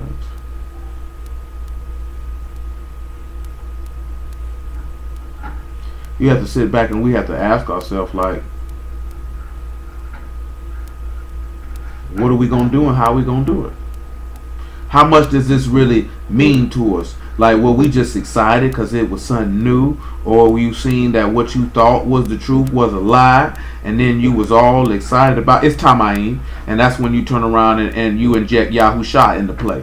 Because now you interject another yard and another meaning. Or the yard and another meaning. And that's Yahusha, son of Nun, chapter 24 and 14 that I'm referencing. So, think about that. Think about that. You know what I'm saying? You need to show this man. You know, people say this all the time, and it's true. If it's people that you love, you need to tell them. You need to show them, and you need to tell them. Because you'll never know when they're not going to be here for you to tell them. And you're going to wish you were able to tell them. You know what I'm saying? If it's people that you care about, you need to show them, and you need to tell them. You know what I'm saying? Because you never know when you won't have the opportunity to do so. You know what I'm saying? You got kids, you need to love them. You got kids, you need to spend time with them. You got a wife, you need to love her. You got a husband, you need to love him. You got to find time to spend time with him and do this, that, and the third. Because you don't want to get in the monotony of routine of life and just think somebody's always going to be there. Because one day they're not going to be there. We have to keep that in mind. See, we get caught up in life and thinking, oh, I'll see you tomorrow. I'll talk to you tomorrow. And tomorrow never comes. So, you got to sit back and look at, well, you got to love Yahuwah while you're here. You got to believe in Yahuwah while you're here. You got to love Yahushua while you're here. You got to believe in Yahushua while you're here. Because he said, ain't no repentance in the grave. Can't nobody declare your faithfulness in the grave. You can't tell him you love him when you hit the grave. You can't show him you love him when you hit the grave. You need to do it now. You need to show him now. You need to tell him now. He said, while today is still today, harden not your hearts and hearken to his voice. And cleave unto him. And let the unrighteous man forsake his thoughts and the wicked man forsake his way. For Yahuwah will pardon and will abundantly show mercy.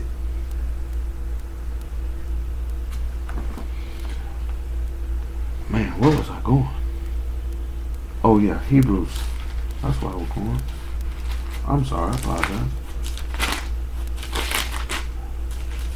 And definitely, if it's somebody that you love, you care about, whether they in the word or whether they not in the word, and y'all got an issue, go ahead and handle that and straighten that. Even if you can't kick it with them like you kicked it with them before, just make sure you ain't on bad terms. Because the last thing you want to do is somebody leave here and y'all was on bad terms and you couldn't straighten that. That's the last thing you want. Hebrews 2 and 5.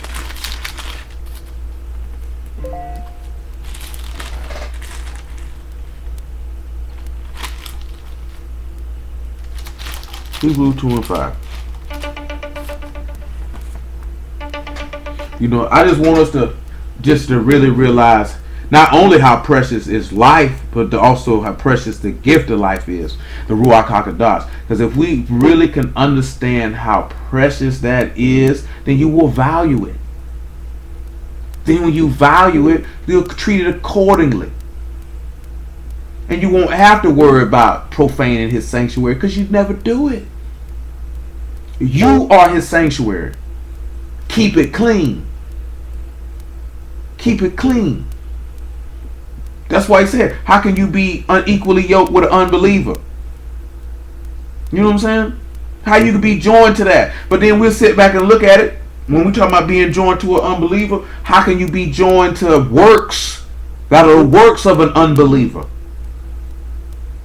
We can also think about it in that aspect. How can we be joined to that? That's not an equal, that's not a just weight and a just balance. We know the law say that's an abomination.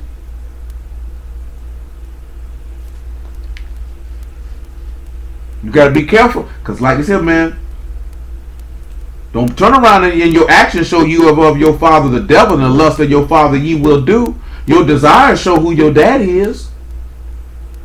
Because one thing for certain and two things for sure, your actions will disclose all the secrets of your heart. They will disclose every single solitary one. You say you love righteousness and you chase after wickedness or wicked people. You have disclosed what's in your heart and surely shown who your father is. You surely shown whom you obey.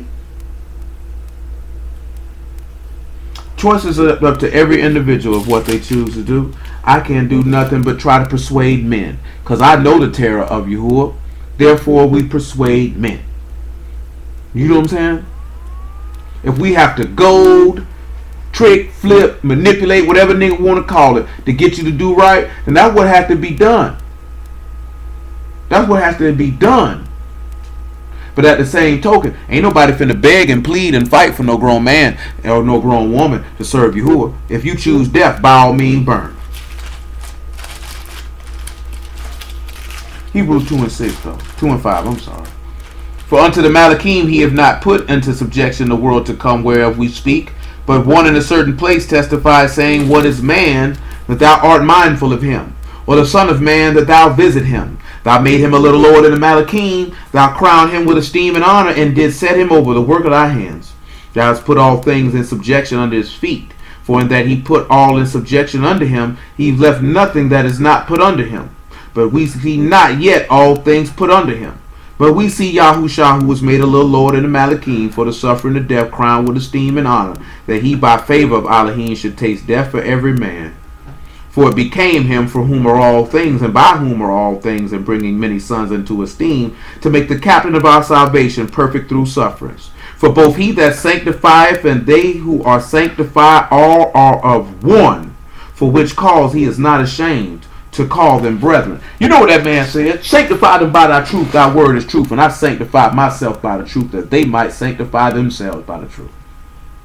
So if you're going to make this sanctuary, you have to set yourself apart. We already know the sanctuary clearly from what we just read in the law in Exodus 25, just a small respite, because we ain't even gotten the big detail of the building of the tabernacle. Everything that was made for that tabernacle had to be set apart for that particular usage.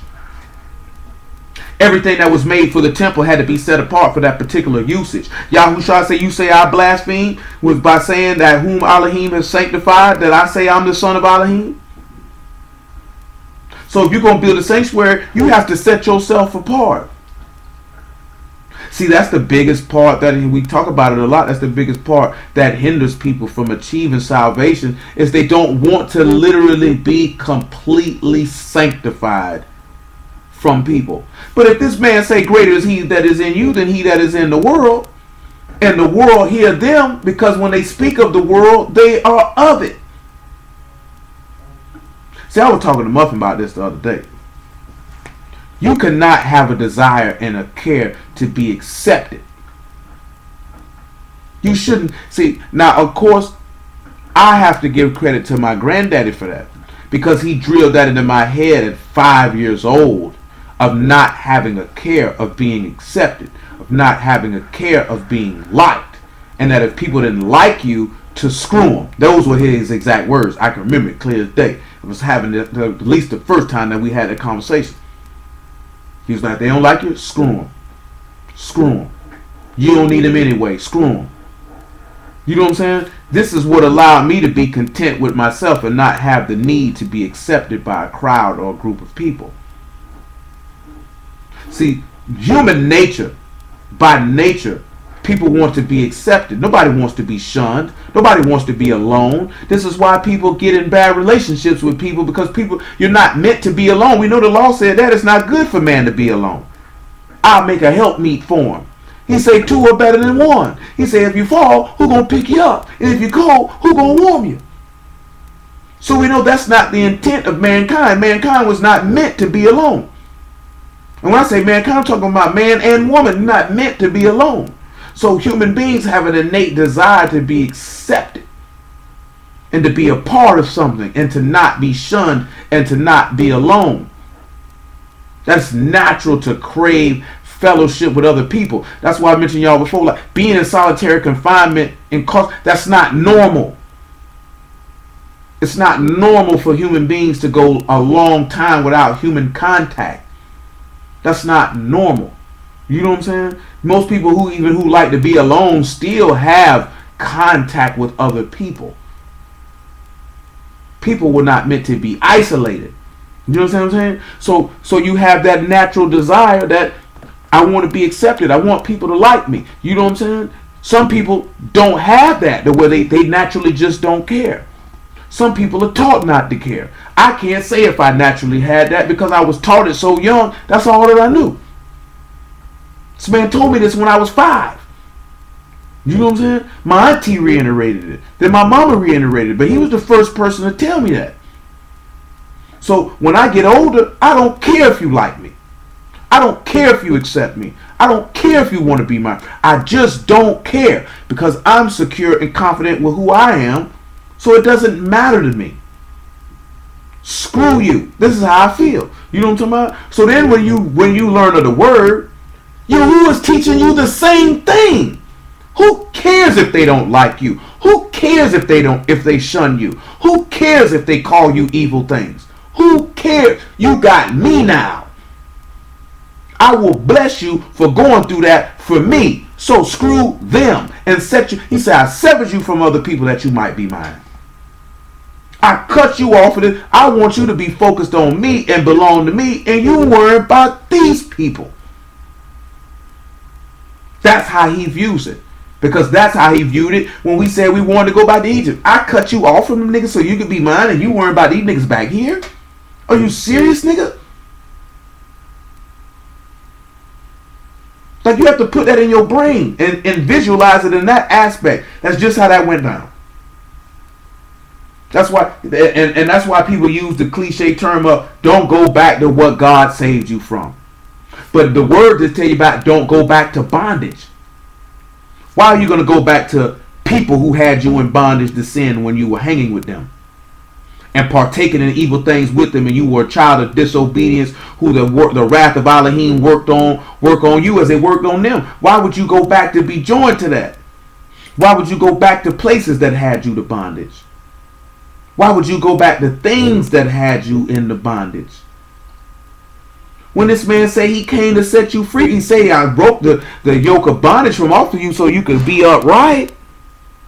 So you could be upright. So you could be just. So you could be perfect. So you could be whole. So you could be complete. Why are you going to do that?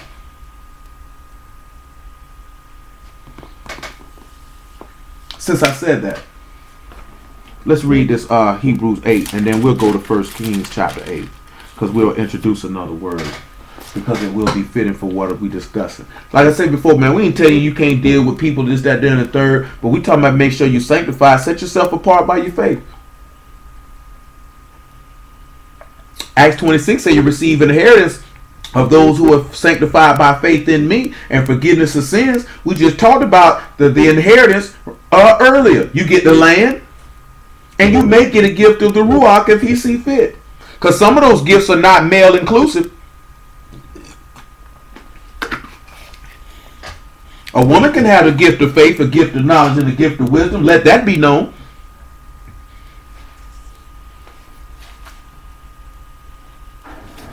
He never said no woman couldn't have no gift of tongues. A woman can speak in another language and esteem Elohim and not be preaching no word. Let that be known.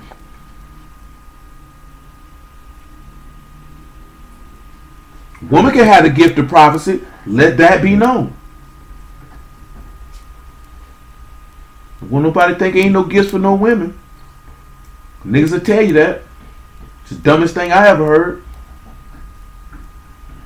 You know, I had seen in my memories the other day, and it was around when we were going over all the women in the Word this time last year. That as a woman, you want to encapsulate the qualities of Sarah, which was her resoluteness and her firmness. You know what I'm saying? The faith of Rebecca and doing what she necessary to do, and the sacrifice she was willing to make, that if her son was going to be have a curse put on him, that she would wear that, because that's how much she trusted in the word that Yahuwah spoke to her.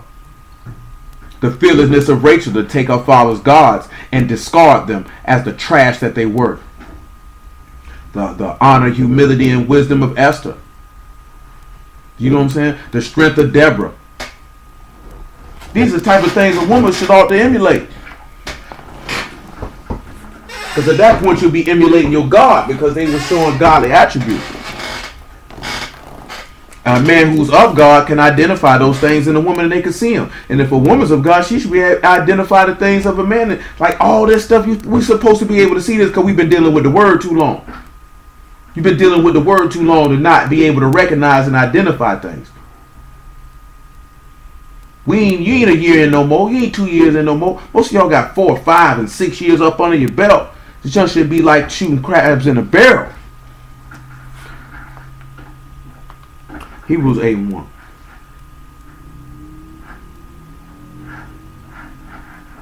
Now the things which we have spoken, this is the sum. We have such a high priest who is set on the right hand of the throne of the majesty in Shamahim, a minister of the sanctuary and of the true tabernacle, which Yahuwah pitched and not man. For every high priest is ordained to offer gifts and sacrifices. Wherefore is it a necessity that this man have somewhat also to offer. For if he were on a rats, he should not be a priest, seeing that there are priests that offer gifts according to the Torah, who serve unto the example and shadow of things of Shamahim, as Moses was admonished of Elohim when he was about to make the tabernacle. For see, saith he, that thou make all things according to the pattern showed to thee in the mount. That sanctuary, which Yahuwah pitched and not man, which that takes us back to that Exodus 15. He said the sanctuary that Yahuwah prepared, which is Yahushua, the place for us to dwell, which causes us to be joined to the power of the light at the door. Then we got to sit back and know this got to be done according to the pattern. According to the pattern. And we talked about and that pattern is what we kind of briefly discussed on Wednesday. When we looked at Jacob being a perfect man dwelling in tents. Dwelling in what tent? In the tent of Elohim. How did he dwell in the tent of Elohim? Because he was perfect. How did he become perfect? Because of the tie and the meme, or the blood of the covenant. Well, how did that happen? Because he wrestled with Amalekim and prevailed and had power with Elohim. So that means Yahushua came and wrestled with Amalekim. That is the devil. And he overcame. Now he got power with Elohim. He obtained the victory. Because remember, we don't wrestle against flesh and blood. Jacob wasn't wrestling against flesh and blood. Yahushua wasn't wrestling against flesh and blood. The weapons of our warfare are not carnal, but spiritual. They're pulling down the strongholds. Amalekim supposed to be stronger than a man. And Jacob took it down. Amalekim supposed to be stronger than a man. And Yahushua took it down. So if you dwelling in this tent like your father Jacob, being a perfect man by the blood of the covenant, then you ain't the adversary ain't got no power over you. That's why he say, he that is born of Elohim sin not, and the wicked one touch him not. You can take him down. Which goes back to what I mentioned. Greater is he that is in you than he that is in the world. Why do we run from a power that can cause us to defeat and subdue all things? To cleave to people and things and places that have no power. It doesn't make any sense. It doesn't make any sense. When we look at it in that aspect, we're cleaving to things that have no power and wishing and hoping that the power that we desire will transfer into the people, places, and things that have no power. That is the definition of insanity and idiocy. For people who profess to be servants and believers of the living Elohim, Yahuwah of hosts is his name. That makes no sense. That makes no sense. We are wiser than that. We are smarter than that. We're more knowledgeable than that. And we should be more faithful than that. We should be better than that. This book say that he shall be called great and the son of the highest. We scream, let me be great, when there ain't nothing greater than being in Yahushua. So why won't you follow that pattern so you can be great and be called the son of the highest? Because you're not going to be great by how much money you make. You're not going to be great by how much status you achieve. You're not going to be great by how many children you have. You're not going to be great by how many friends you have. How many people sing your praises. If Yahuwah himself and Yahushua himself and the Kadesh host of Malakim and Shamahim ain't singing your praises because your name is not written on high in the book. So what are we going to do to be great? And to be great, there has to be a commitment. Yahushua committed himself to die. He was committed to that. And nothing was going to deter him. So that means he had his priorities straight. And nothing from the outside was going to come shift him off what he was coming to do. Not a person, not a place, not a thing. Peter swinging swords, that didn't stop him for like he said, oh, I got something to do. Oh, they want him to come off the stage. Well, I can't come off the I got something I got to do. I got to do this. I could call for 12 Legion of Malakim. I could dip. I asked for this cup to pass 3 times. But guess what? I got to drink it. They coming to make me a king. I could have let them make me a king right now. Instead, I slide off. They coming to stone me. I slide off. You got to wrap your mind around all of that. He had a priority because he was committed to accomplishing a work that benefited many, that saved many. How committed are you to that work? How passionate are you to that work? How hard are you willing to work? What is your level of desire to accomplish that work?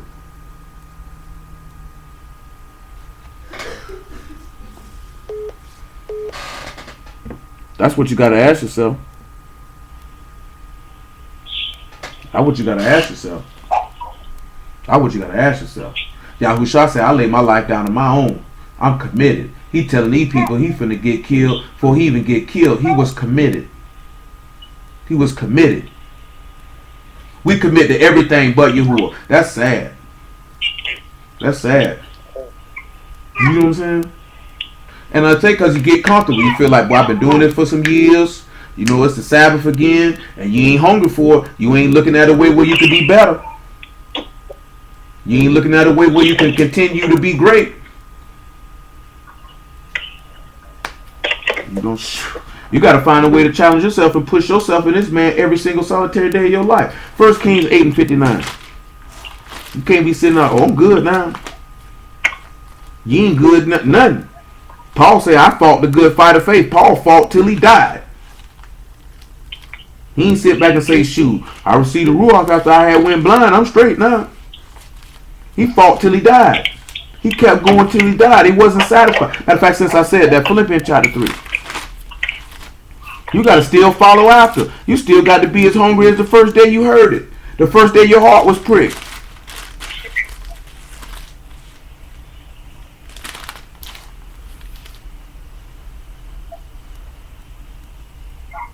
Man, 3 and 8, man. 8 ain't what I want, but I'm going to read it anyway.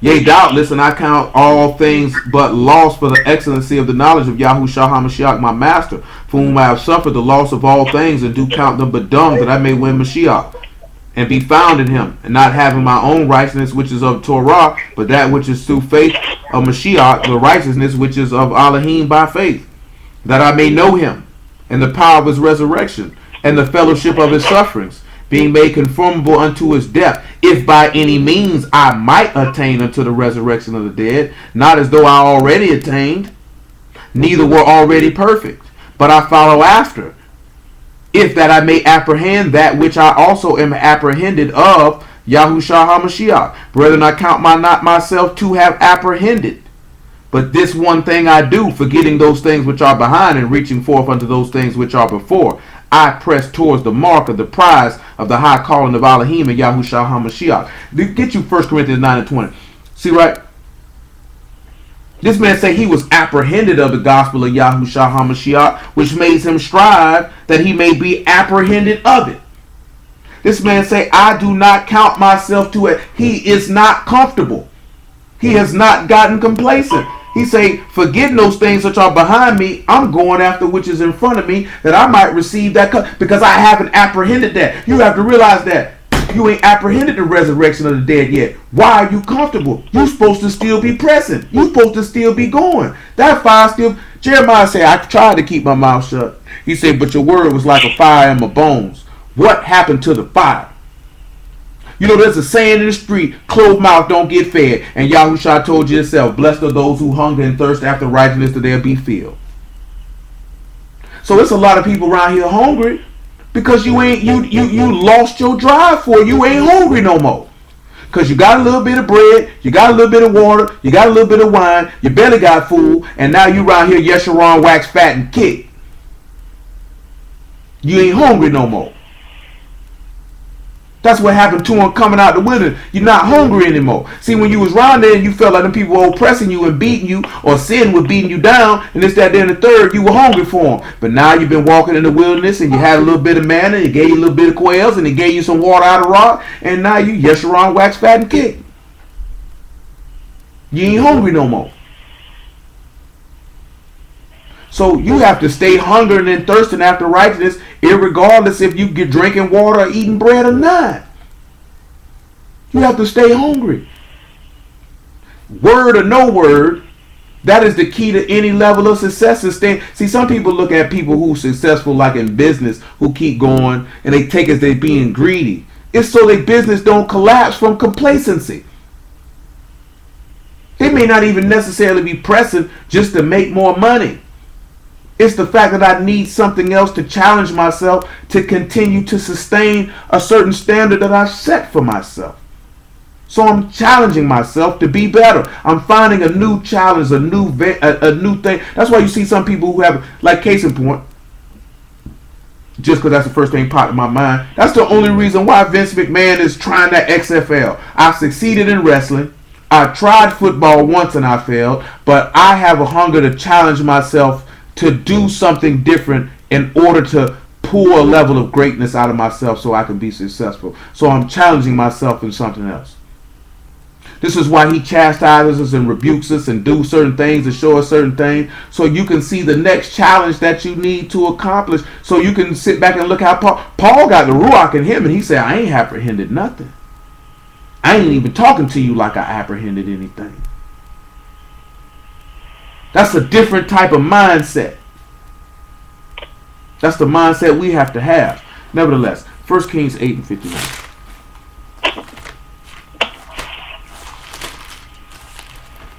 You know, complacency is the enemy of all success. And as the song goes, sleep is the cousin of death. Because when you get comfortable, you get sleepy, you rest on your laurels. Can't rest on your laurels. Especially when you ain't did nothing yet. That's how they used to feel about them boys coming in the NFL. And they used to give them all, make it 56. And they used to give them all that money. Them boys ain't did nothing yet. What they giving them all that money for?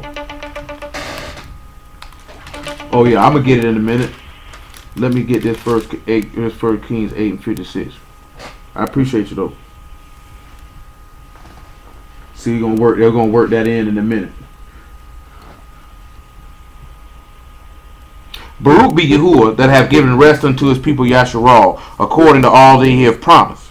There has not failed one word of all his good promise which he promised by the hand of Moses his servant. Since he said that, right, he said ain't one word failed. Not one word. Hebrew chapter 6 real fast, about verse 17. Ain't one word failed. Not one.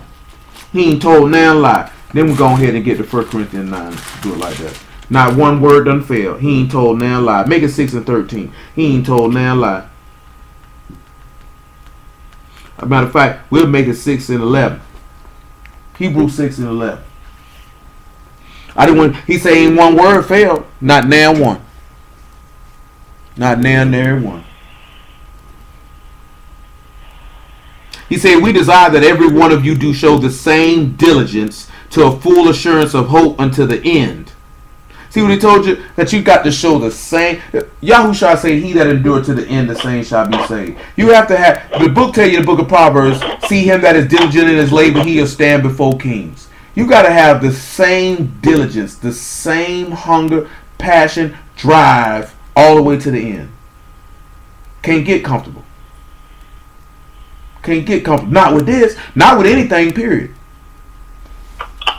He said that you be not slothful, but followers of them who through faith and patience inherit the promises. For when Elohim made promise to Abraham, because he could swear by no greater, he sware by himself, saying, surely blessing I will bless thee, and multiplying I will multiply thee. And so after he had patiently endured, he obtained the promise. For men truly swear by the greater, and an oath for confirmation is to them end of all strife. Wherein Elohim willing more abundantly to show unto the heirs of promise the immutability of his counsel, confirmed it by an oath, that by two immutable things in which it was impossible for Elohim to lie, we might have a strong consolation who have fled for refuge to lay hold upon the hope set before us. Which hope we have as an anchor of the soul, both sure and steadfast, which enter into that within the veil. We're going to get to that veil in a minute because my time is running short. So let's look at that 1 Corinthians 9. You got to anchor to the soul. It's impossible for this man to lie. I just want to hit that there because that was Solomon standing up when he baruched the name of Yahuwah. We say one thing about it, boy. Every word he said to Moses, it surely came to pass. Ain't one of them failed. So you need to know who you serving and who you rocking with. He ain't no liar.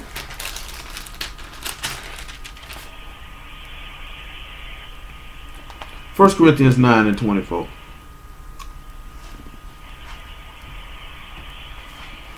He ain't no liar. You know, the book tell you that. The race ain't given to the swift. See, some people start out strong and they tire out. This thing a marathon. It ain't no sprint.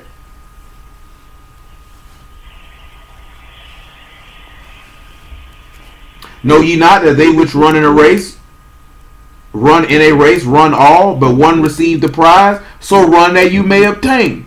Every man that strive for the mastery is temperate in all things. Now they do it to obtain a corruptible crown, but we an incorruptible. I therefore so run, not as uncertainty, so fight I, not as one that beat the air, but I keep under my body and bring it into subjection, lest that by any means when I have preached to others, I myself should be a castaway. So you have to sit back and look at it. You are seeking to be a master in self-control. so you could attain an incorruptible crown, and that you learn by the word to keep your body under subjection or to keep it subdued. This is one of the things that he did when he showed you the pattern of how to build the sanctuary. We just not pinpointing all the key points for that. You will willing to probably do that a little bit on tomorrow or in the near future. That's one of the patterns of the tabernacle, though. It's self-control. Yahushua has self-control. That's one of the patterns of the tabernacle. One of the patterns of the tabernacle is diligence, because Yahushua was diligent in his labor. Do you not recall? Do you know ye not that I must be about my Father's business? That's one of the attributes of the pattern, or one of the things of the pattern. This thing has to be built. You got to be built just like him. You got to be built just like that house. If you're going to be joined to the power of the light of the door or that sanctuary so he can dwell there, because he definitely dwelled in Yahushua. He rose him from the dead. He said, if the same Ruach that rose Yahushua from the dead be in you, then he shall raise you from the dead. He said, you know what? Y'all didn't build no sanctuary for me to dwell, so I'll build my own. He made his son in the likeness of... Let's go ahead and get it. Whole 1 Kings 8, right? Colossians chapter 1.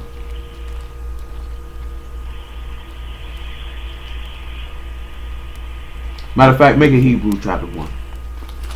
Because I'm already back there.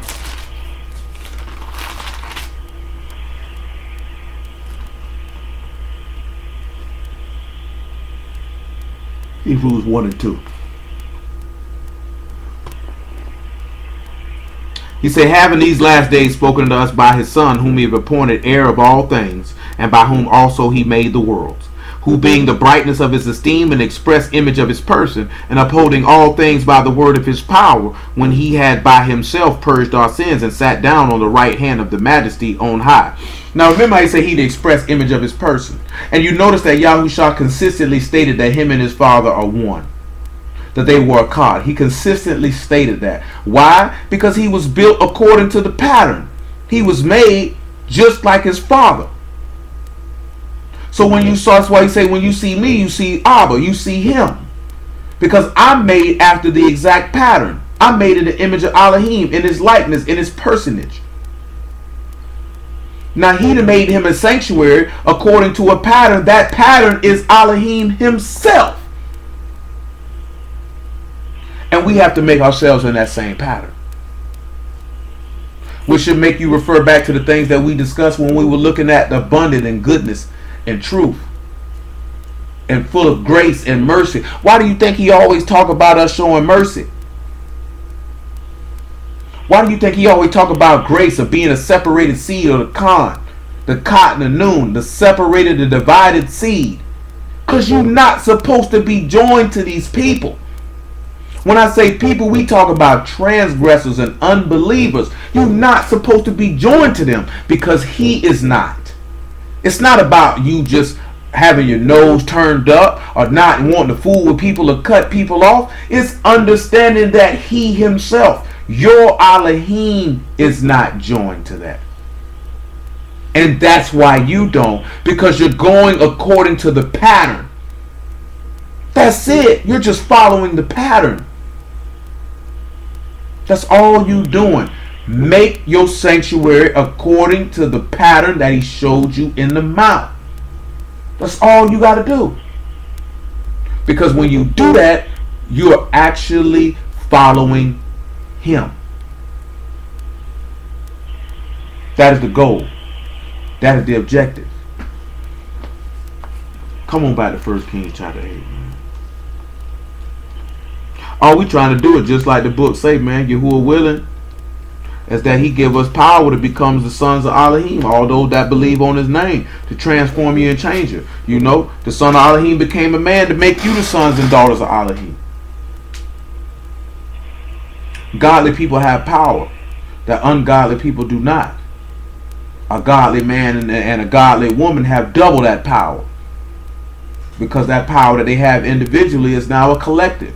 And Yahuwah willing, it be multiplied, because then they will produce godly children. And then nothing but the esteem of the living Elohim will be broadcasted in the eyesight of men, as that light would shine, and that all men would know as a truth that the anointed one of Yahuwah Elohim is Yahushua, and that he came for the redemption of man and for the forgiveness of sins, and that all reject and bring damnation upon their own soul, of which they so rightfully deserve, for rejecting and forsaking a salvation such as great, as merciful as this. 1 Kings 8:56. Baruch be Yahuwah that have given rest unto his people Yasharal, according to all that he promised. There have not failed one word of all his good promise which he promised by the hand of Moses his servant. Yahuwah Elohim be with us, as he was with our fathers. Let him not leave us nor forsake us. See, hold on. He said, let him not leave us nor forsake us. Let's go to John 16.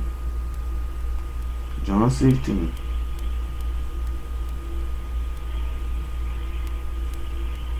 John 16. And make sure that's what I want. Yeah, it is. Yeah, it is. Or maybe it's not. No, it's John 14. No, that's what that was running through my head when I was saying John 16. John 14 and 15, I suppose.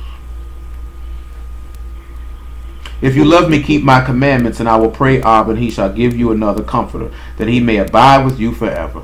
Even the Ruach of truth, whom the world cannot receive, because it see him not, neither know him, but ye know him, for he dwell with you, and shall be in you. And I will not leave you comfortless, I will come to you.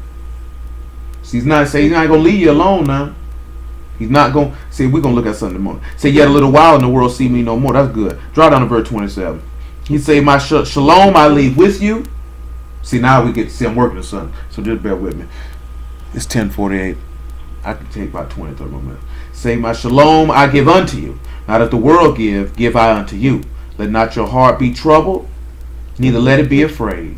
You have heard now I said unto you, I go away and come again unto you. If you love me, you will rejoice. I said I go unto Abba, for my Abba is greater than I. And now I have told you before it come to pass, that when it's come to pass, you might believe. See, another place he told you be of good cheer because he's overcome the world. You know, in Hebrews 13 it tell you that Elohim will never forsake you nor leave you. This if you have the crown of anointing oil upon your head. If you seek this man, he will be found of you. He will be found of you. We know what the seeking is. It's the sacrifice of the head to get in the house or the door. The darash and the bakash. He will be found of you if you seek him with a whole heart, mind, and soul. You will find him. He is not far from any one of you. The question of the matter is, how desirous are you of to find him? How desirous are you of to seek him? So we have to change the culture of everything going on. That's why I asked you, when the last time you prayed with your wife? You ought to pray with your wife every day. If you get up in the morning, y'all willing, she right there, you need to pray with her before you walk out the door. You need to pray with her before you lay your butt in the bed. You at least need to set aside a minimum of 2 to 3 days out the week to read the word together with you and her and your children. You know what I'm saying? You're talking about creating a culture of godliness. Not no Christian stuff just showing up on a Shabbat, but a culture of godliness. You want to create a culture. See, people say do it for the culture, but culture is a way of living. See, we done took terms and we've made them bastardized. They turn into cliches. Do it for the culture. It's for the culture. Culture is a way of living. That's a way of living. It's a standard. It's what you do. So we need to have a culture of Elohim, a culture of Kadeshness, a culture of godliness, and manifest that. Not just in word, but in deed and in truth. Nevertheless, continuing on, 1 Kings chapter 1, we're in verse 58. Because when he say, let him not leave nor forsake us, in verse 58 he said that he may incline our hearts unto him, to walk in all his ways, and to keep his commandments, and his statutes, and his judgments, which he commanded our fathers. Let these my words, wherewith I have made supplication before Yahuwah, be nigh unto Yahuwah Elohim day and night, that he maintain the cause of his servant, and the cause of his people Yasharal at all times, as the matter shall require. And that the people of the Arats may know that Yahuwah is Elohim, and that there is none else. See, this is why he said, when he talk about this here, that when we walk in Yahushua, that the world may know that Yahuwah have sent him, and they would know there is no other Elohim. See, this is why these people run their mouth and they don't believe that Yahuwah is Elohim, or that there is an Elohim. Because niggas too worried about if they Israel and telling niggas about that they Israel. Niggas love debating and arguing about the most minuscule and insignificant of topics. So therefore nobody is actually manifesting true Kadeshness and righteousness, and they take Yahuwah to be a joke. They take him to be a joke. And that's our fault. So we need to take responsibility for that and change that way of living, or change that culture within ourselves and within our body of believers whom we deal with, that won't be the case with us. That we are going to represent the name of Yahuwah Elohim by way of his son Yahushua HaMashiach in sincerity and in truth, or in Tamaim and Amunah. That's what we going to do. Because if he tell you to do this in sincerity and truth, this man told you to do this in a perfect faith. A perfect faith. Oh man, but that's y'all knows we can talk about a perfect faith dealing with that. Let me make sure that's what the word is in that Yahushua son of Nun. Because we can definitely deal with that in a whole nother aspect. Because this is what Yahushua was telling these people to do. To serve this man in a perfect faith. Because that word sincerity is Tamaim, and that is perfect.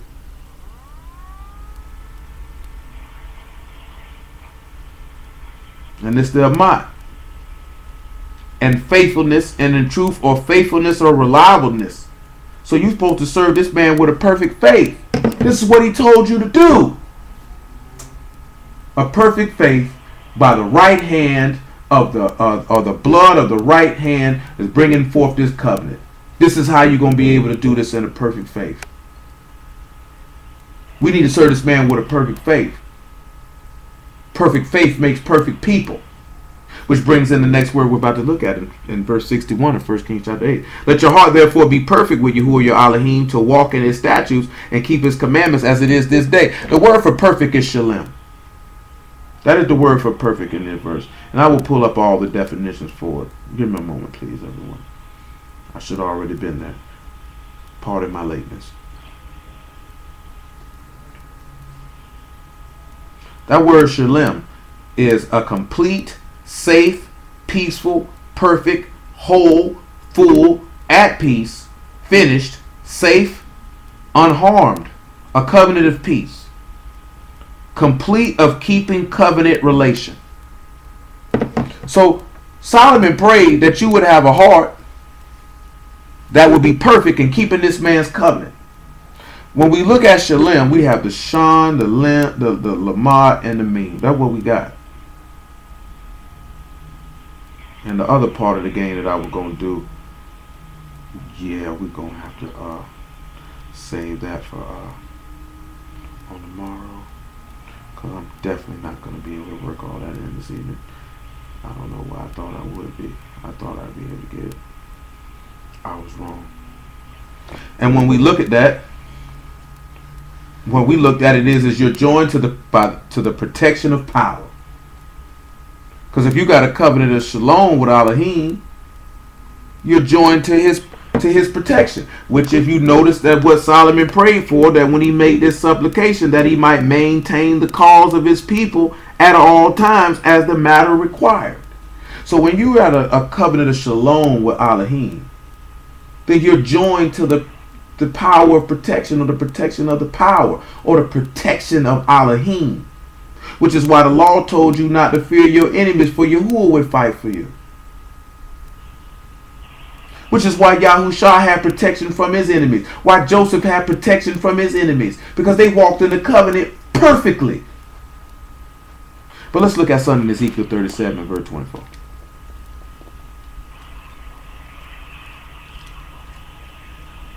This is why Paul told you in 1 Thessalonians, he hasn't appointed us to wrath, but unto salvation by Yahushua HaMashiach. So when we look at being made perfect, not only do we look at it as purging the sins, but we also look at it as, we look at, okay, Tamaim, you know what I'm saying? It's the blood of the right hand, or the covenant of the blood of the right hand, I should say. So Yahushua is inserted. If it's just Tom, it's the blood of the covenant. But nevertheless, it's Yahushua. And then it comes to where you got the Shalem with the other word of being perfect. So now you're joined to the power of protection, or protection of the power. You're one with that. This is why Yahushua said, you ain't got no power over me except it was given to you from on high. You say, but he that delivered me to you got the greater sin. That's why he told you to be a good cheer. I've overcome the world. In the world you'll have tribulation, but you got protection from him. That's why he say, touch not my anointed, do my prophets no harm. They're protected. But see, people look at what happened to Joseph. He wasn't protected. Yeah, he was. They'll look at Daniel. He was protected.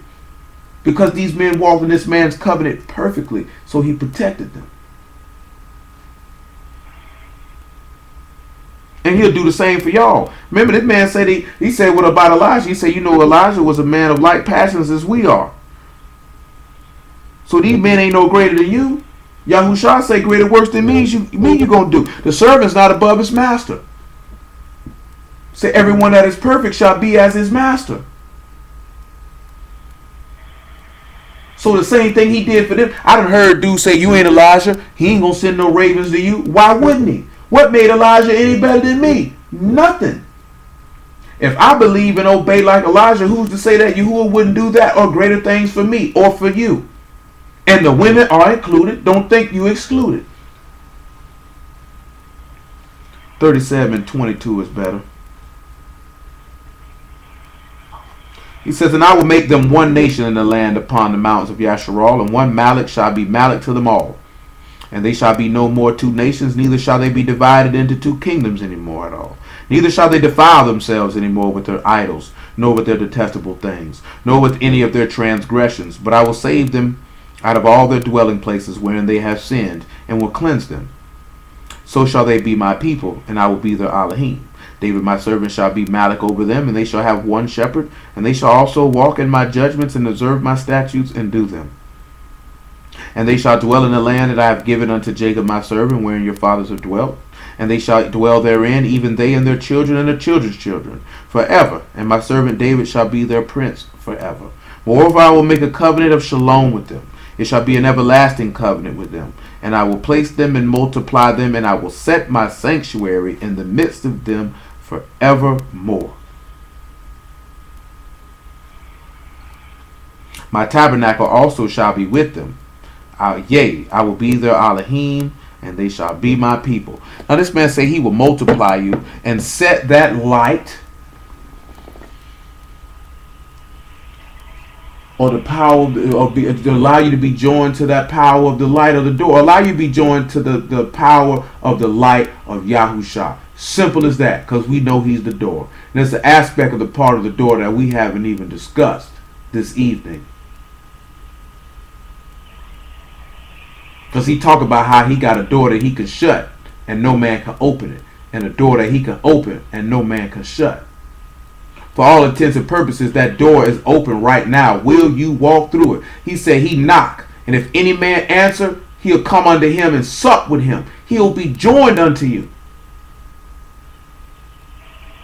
Are you going to answer? When that word is coming, that's him knocking at the door. Are you going to open it? Or you going to be a dummy and go sit down? He ain't tell me he was coming, so I ain't answering the door. He should have called me first. Or we going to be one of them niggas when it come to him? Because he ain't knocking on everybody though. Some people, he just walking past and waving. He ain't knocking on everybody's door. This man knocking on the door, you better answer. That's all I can tell you. Come over here to Leviticus 19 and 27. Because we got to deal with one aspect of this sanctuary. After Leviticus 19 and 27, get your Numbers chapter 19.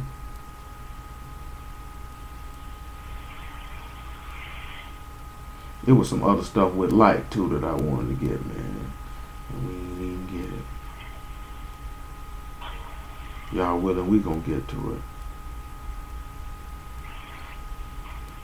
So much word.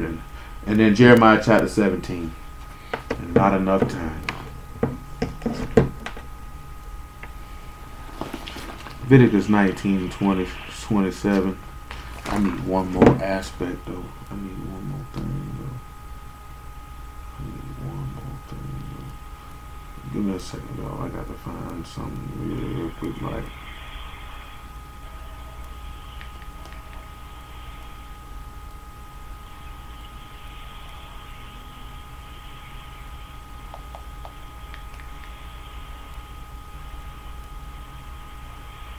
Alright, cool.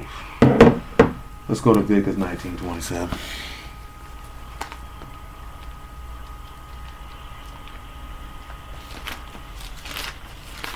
If I can get there.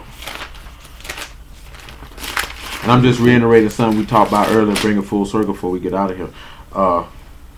You shall not round the corners of your heads, neither shalt thou mar the corners of thy beard. You shall not make any cuttings in your flesh for the dead, nor print any marks upon you. I am Yahuwah. Do not prostitute thy daughter to cause her to be a whore, lest the land fall to whoredom and the land become full of wickedness. Now see, now that's talking to men. And he telling you, let's look at the word prostitute. He said, don't prostitute your daughter to make her a whore. Because see, the thing is that if the women fall into wickedness, it's going to bring the whole land down. So he was telling men to be very, very judicious and wise in dealing with their daughters. Because it's all it's going to do is set things on loose. And that's not blaming. And when you look at this here, he ain't blaming the young women. He blaming your daddy for allowing him, for you putting you out there to be a whore. He wasn't blaming you. Because we know some people be messed up by how their parents raise them. They set them up for failure. And that word is kalal again. When he tell you not to prostitute your daughter, he tell you that don't desecrate her, don't defile her, don't profane her, don't pollute her. And it also means sexually to pollute. Don't have her violate that covenant. Don't treat her as common. Don't allow her to dishonor herself. You have to sit back and think about that. So we don't think about stuff like that. We don't be concerned with it. Now when it sit back the whoredom to commit fornication or to commit adultery or to be unfaithful to Elohim. Either way. You know, we be quick to tell, get your boyfriend and do this type of stuff. But then let's look at the key point. Don't have your daughter out here polluting herself to cause herself to be unfaithful to Elohim. Because now the whole land going to turn the mess around and be unfaithful to Elohim. And why is that the case? Because just in the simpler terms, men go after the women. Whatever the women like, that's what men going to do. You think niggas would buy rims because they really like rims? They know that will attract women. For the most part, that's why they get them. A lot of the stuff dudes purchase, a lot of the clothes men wear, they wear because women say they like it. Some niggas wear it because what they like it. But if they know that's what women like, that's what they going to wear. That's what they going to do. And Elohim is already warning us about this. Because he know these niggas gonna follow behind these women. Whole land. You should see that from the beginning. Adam followed right behind Eve. Whole land gonna be defiled because you niggas gonna follow behind these women.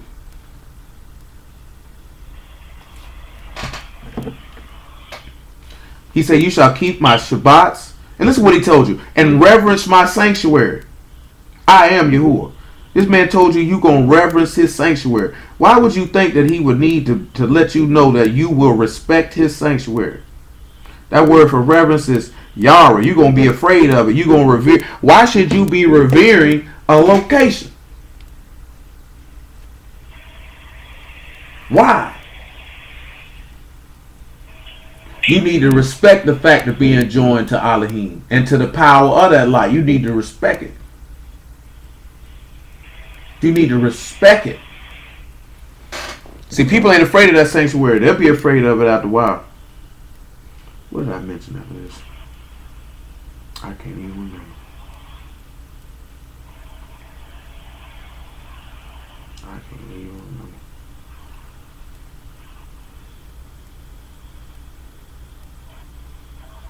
Come over here to Leviticus chapter 4 and pick it up at verse 1.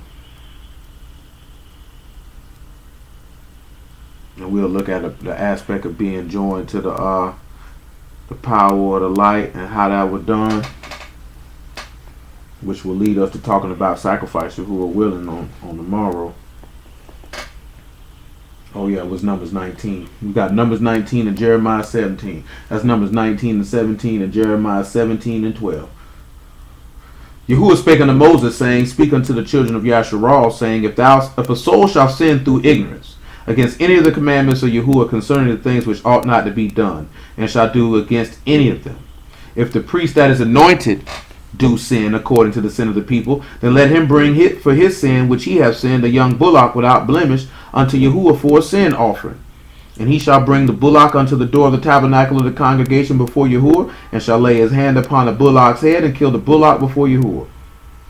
And the priest that is anointed shall take of the bullock's blood, and bring it to the tabernacle of the congregation. And the priest shall dip his finger in the blood, and sprinkle of the blood 7 times before Yahuwah, before the veil of the sanctuary. See, that veil is right in that inner court in that sanctuary. Now the word sanctuary in this verse is called Kadesh. Now the word for veil is Poraketh, and that's a curtain or a veil or a sacred screen, something that separates. Now again, the word for sanctuary here is Kadash. It's not the Mikdash on this one here, and we know what that is. That's something that's separate, something that's set apart. This is why he's telling you that you got to reverence that sanctuary. Let me check Leviticus 19 and see what word for sanctuary was in that one now. Let's check that and make sure. Because it could be Kadesh right there too.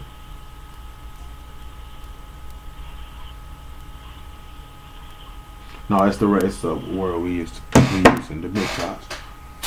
So you see, you need to respect. When you look at it, and we know the sanctuary is a set apart place as well. It's a Kadesh place as well. You need to respect Kadeshness. That veil is set there. Because within that veil, that sacrifice is for the forgiveness of sins, so that you can be joined to the power of the light at the door. Because that veil is at the door of the sanctuary to keep you from it. You can't come into this spot because you got this sin on you. So the high priest has to go in and do it for you. That's the Day of Atonement type stuff, things of this nature. But now you have access where you can have the boldness to come to that door. See, get to Hebrews 11 or Hebrew 10. Let's get this Numbers 19 first. And then we get Hebrew 10. Because Numbers 19 going to back it up. So we talked about that red heifer the other day. See what I did? Hebrew 19. Pick it up about verse 18. Now remember, this we're talking about the red heifer and somebody who had touched a dead body. Or make it 17. He said, and for an unclean person they shall take the ashes of the burnt heifer of purification for sin, and running water shall be put there into a vessel. And a clean person shall take hyssop and dip it in the clean water, and dip it in the water, and sprinkle it upon the tent and upon all the vessels and upon the persons that were there, and upon them that touched the bone of one slain or dead or a grave. And the clean person shall sprinkle upon the unclean on the 3rd day and on the 7th day. And on the 7th day he shall purify himself and wash his clothes and bathe himself in water, and shall be clean at even. But the man that shall be unclean shall not purify himself. That soul shall be cut off from among the congregation, because he hath defiled the sanctuary of Yahuwah. The water of separation have not been sprinkled upon him. He is unclean. And it shall be a perpetual statute, that he that sprinkled the water of separation shall wash his clothes. And he that touched the water of separation shall be unclean until even. And whatsoever the unclean person touch shall be unclean. The soul that touch it shall be unclean even until even. Now look at this key point, right? We didn't read in 2 Corinthians 6. He said, come out from among them and be ye separate, and touch not the unclean thing. Now what makes you unclean is your sin. Now he put this purification of sin, or this water for separation, to cleanse you, so you can come to this sanctuary. And if you don't have that water upon you and you come in here, now you have profaned this sanctuary. You have defiled it. And now you ought to die. So it's sent back to show us here, and it takes us back to when we mentioned 1 Corinthians chapter 6. She said that if you going to be joined to the master, shall you defile him and have him joined to a harlot. If you want to come into the sanctuary, you need to get this purification of sin and this water separation upon you, which was your immersion. And you need to know that it didn't cleanse you from the filthiness of the flesh, but for you to have a clean conscience towards Elohim. Because if the sprinkling of the ashes of a heifer sanctify the unclean, how much more of the blood, should the blood of Mashiach, who offered himself without spot, purge your conscience from dead works? He said, you're clean from the word that I've spoken unto you. How can a young man cleanse his way by taking heed according to thy? Why is the word not washing out your thoughts? The intents of your heart. Because that's what it should be doing. Unless you are of your father the devil, then the lust of your father you will do. Then it doesn't matter how much word will come. Because it's not going to cleanse you. Your desires have to change. Your whole mentality has to change. I can't change it for you. It's not a magical process of how to change it. It's a diligent desire to be committed to the works of Elohim. To change your character. We're not talking about changing your personality. We're talking about changing your character. From a carnal character to Elohim's character. From a below character to an above character. To of the earth character to a character of Shamahim. And that comes through your actions and your works and amending yourself in the mighty hand of Elohim that may exalt you in due time. And I can't do nothing about that. I can't make you do that. Hebrews chapter 10. And then Jeremiah 17.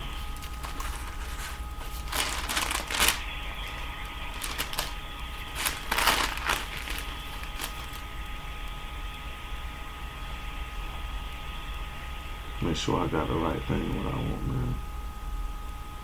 10 and 19. Listen what he tells you, right? He said, having therefore, brethren, boldness to enter into the Kadesh by the blood of Yahushua, by a new and living way, which he consecrated for us through the veil, that is to say, his flesh. Consecrated is to separate, and we've seen that when we looking at placing that blood in the veil of the sanctuary, which is the set apart place. Now you have boldness. You couldn't do that before. You couldn't step your behind to the veil of the sanctuary.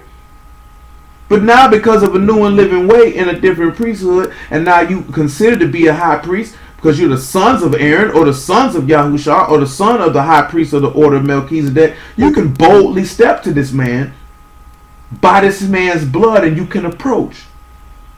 See, before that blood had to be offered by the high priest and he had to approach. Now you can approach unto the high priest yourself. And having a high priest over the house of Elohim, let us draw near with a true heart and full assurance of faith, having our hearts sprinkled from an evil conscience and our bodies washed with pure water. Let us hold fast the profession of our faith without wavering, for he is faithful that promise. And let us consider one another to provoke unto love and unto good words, not forsaking the assembling of ourselves together as the manner of some is, but exhorting one another, and so much the more as you see the day approaching. Notice what he said, your bodies washed with pure water, taking us back what we looked at Numbers 19, that water separation, which is pointing to your immersion. And then it should purge your conscience. Your conscience been sprinkled with the word to cleanse it. Your body been washed with pure water. You should be clean. We were clowning about it the other day, but there's one Hebrew nigga like, I can't pronounce that nigga name. That nigga definitely can't talk about he keep no law dirty. That nigga look like a man. That's the man. You know, man, y'all ain't with that dirty stuff. You remember if your Elohim tell you to wash your body before you approach to him on the mount, you better make sure you wash your body every time you approach. If you know you filthy and nasty, if all possible, you know it would be good to cleanse yourself before you approach that man in prayer. It would be good for you to cleanse yourself, and not just your natural body, but certainly make sure your inside's clean. But you know y'all ain't with that dirty stuff. If this man can't even dwell on the earth in uncleanness, what makes you think he wants you to be stank and unclean? That doesn't make any sense. Jeremiah 17.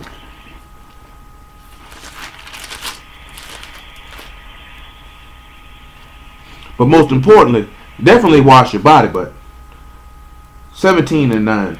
But definitely wash your inward part, because he said, let us cleanse ourselves from the filthiness of the flesh and ruach. So make sure you get your heart cleansed first and foremost.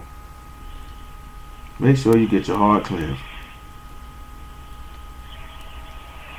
The heart is deceitful above all things and desperately wicked. Who can know it?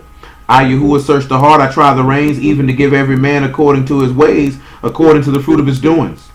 As the partridge sit on eggs and hatch them not, so he that get riches and not by right shall leave them in the midst of his days, and at his end shall be a fool. An esteemed high throne from the beginning is the place of our sanctuary. This man say from the beginning it was a high throne. That was the place of our sanctuary. That's an interesting statement for Jeremiah to make here, isn't it? Say from the beginning, an esteemed high throne. A seat of honor, royal dignity, authority, or power is the beginning. From the beginning is the place of our sanctuary. That's the place of the Mikdash. That's where it started at. From the beginning, it was on high. Had a seat of honor on high. From the beginning. And the word for beginning is Rishon, and it literally means former things, first, chief in degree, primary, or former of time. So when we read this verse, right, and you know that the Lamb was slain from the foundation of the world, and Yahushua prayed in John 17 to give me the esteem that I had with you before the world was, and that Mikdash for the purpose of what we're looking at today, for what we're looking at tonight, I should say, is to be joined to the power of the light of the door, or joined to the power of the light of Yahushua. That means this was the power that was from the beginning. This was from the beginning. So this is another verse that y'all slide right on in there by the mouth of one of the prophets to tell you how Yahushua was from the beginning. When he said before Abraham was, I am, he slid it right in there on us. It's a lot of people read that and probably don't even think, what does he mean a glorious high throne from the beginning is the place of our sanctuary? Because from the beginning, Yahushua was created by the hand of Yahuwah to be a place for us to rest and to dwell in. Because remember what we read in Exodus 15, my apologies. He made a sanctuary for himself for him to dwell. And that sanctuary is Yahushua HaMashiach. But read verse 13 though. O Yahuwah, the hope of Yasharal, all that forsake thee shall be ashamed. They that depart from thee shall be written in the earth, because they have forsaken Yahuwah, the fountain of living waters. See, everybody that rejects this man, and the reason why I focused on be written in the earth, because that's what I was coming from when I was telling you about the people who were eating the dust like the serpent. You written in the earth, it means that's why Mashiach say, I am from above and you are from beneath. I'm of heaven and you are of the earth, because that's where their name is written at. Their name is written in the earth, so they don't have an eternal inheritance. But we'll focus on it a little bit more on tomorrow. But y'all willing, the beginning. Say the high esteemed throne from the beginning is the place of our sanctuary. So from the beginning, it was Yahuwah's desire for us to be joined to Yahusha. That's what his will was. So from the beginning, it was his desire for us to be made according to the pattern, because that pattern had already been laid out. We need to make sure that we're following that pattern and lining ourselves up according to that pattern, so that we can be joined to the power of the light of Yahushua and reign with him and live with him forever. Because as it says, as we shall conclude, in him was light, and the light was the life of men. Because it's light inside the sanctuary. It's light inside the house. Step into the house and receive that light. Because it said the people that dwelled in great darkness have seen a great light. We have all dwelled in great darkness. We have all dwelt in death, and now we are able for the Moreh or the Meme, the Aleph, the U, and the Raj. Now we have the ability to be joined to the power of the Ruach, or the sacrifice of the head of Yahushua. Like, we got the power to do this now. All you have to do is allow that work to subdue your flesh so you can be separated. It's not nothing extra special or spooky you got to do. You just have to be willing to work. You have to be committed to the work. You have to desire the work. You got to be hungry for the work. And then you have to allow the work to do its job, which is subdue the things that are contrary to Elohim, so you can be separate. So you can receive those gifts that we talked about earlier that he will give to his sons, which are strictly for his sons. But hallelujah for Yahushua in the word. We start right there though.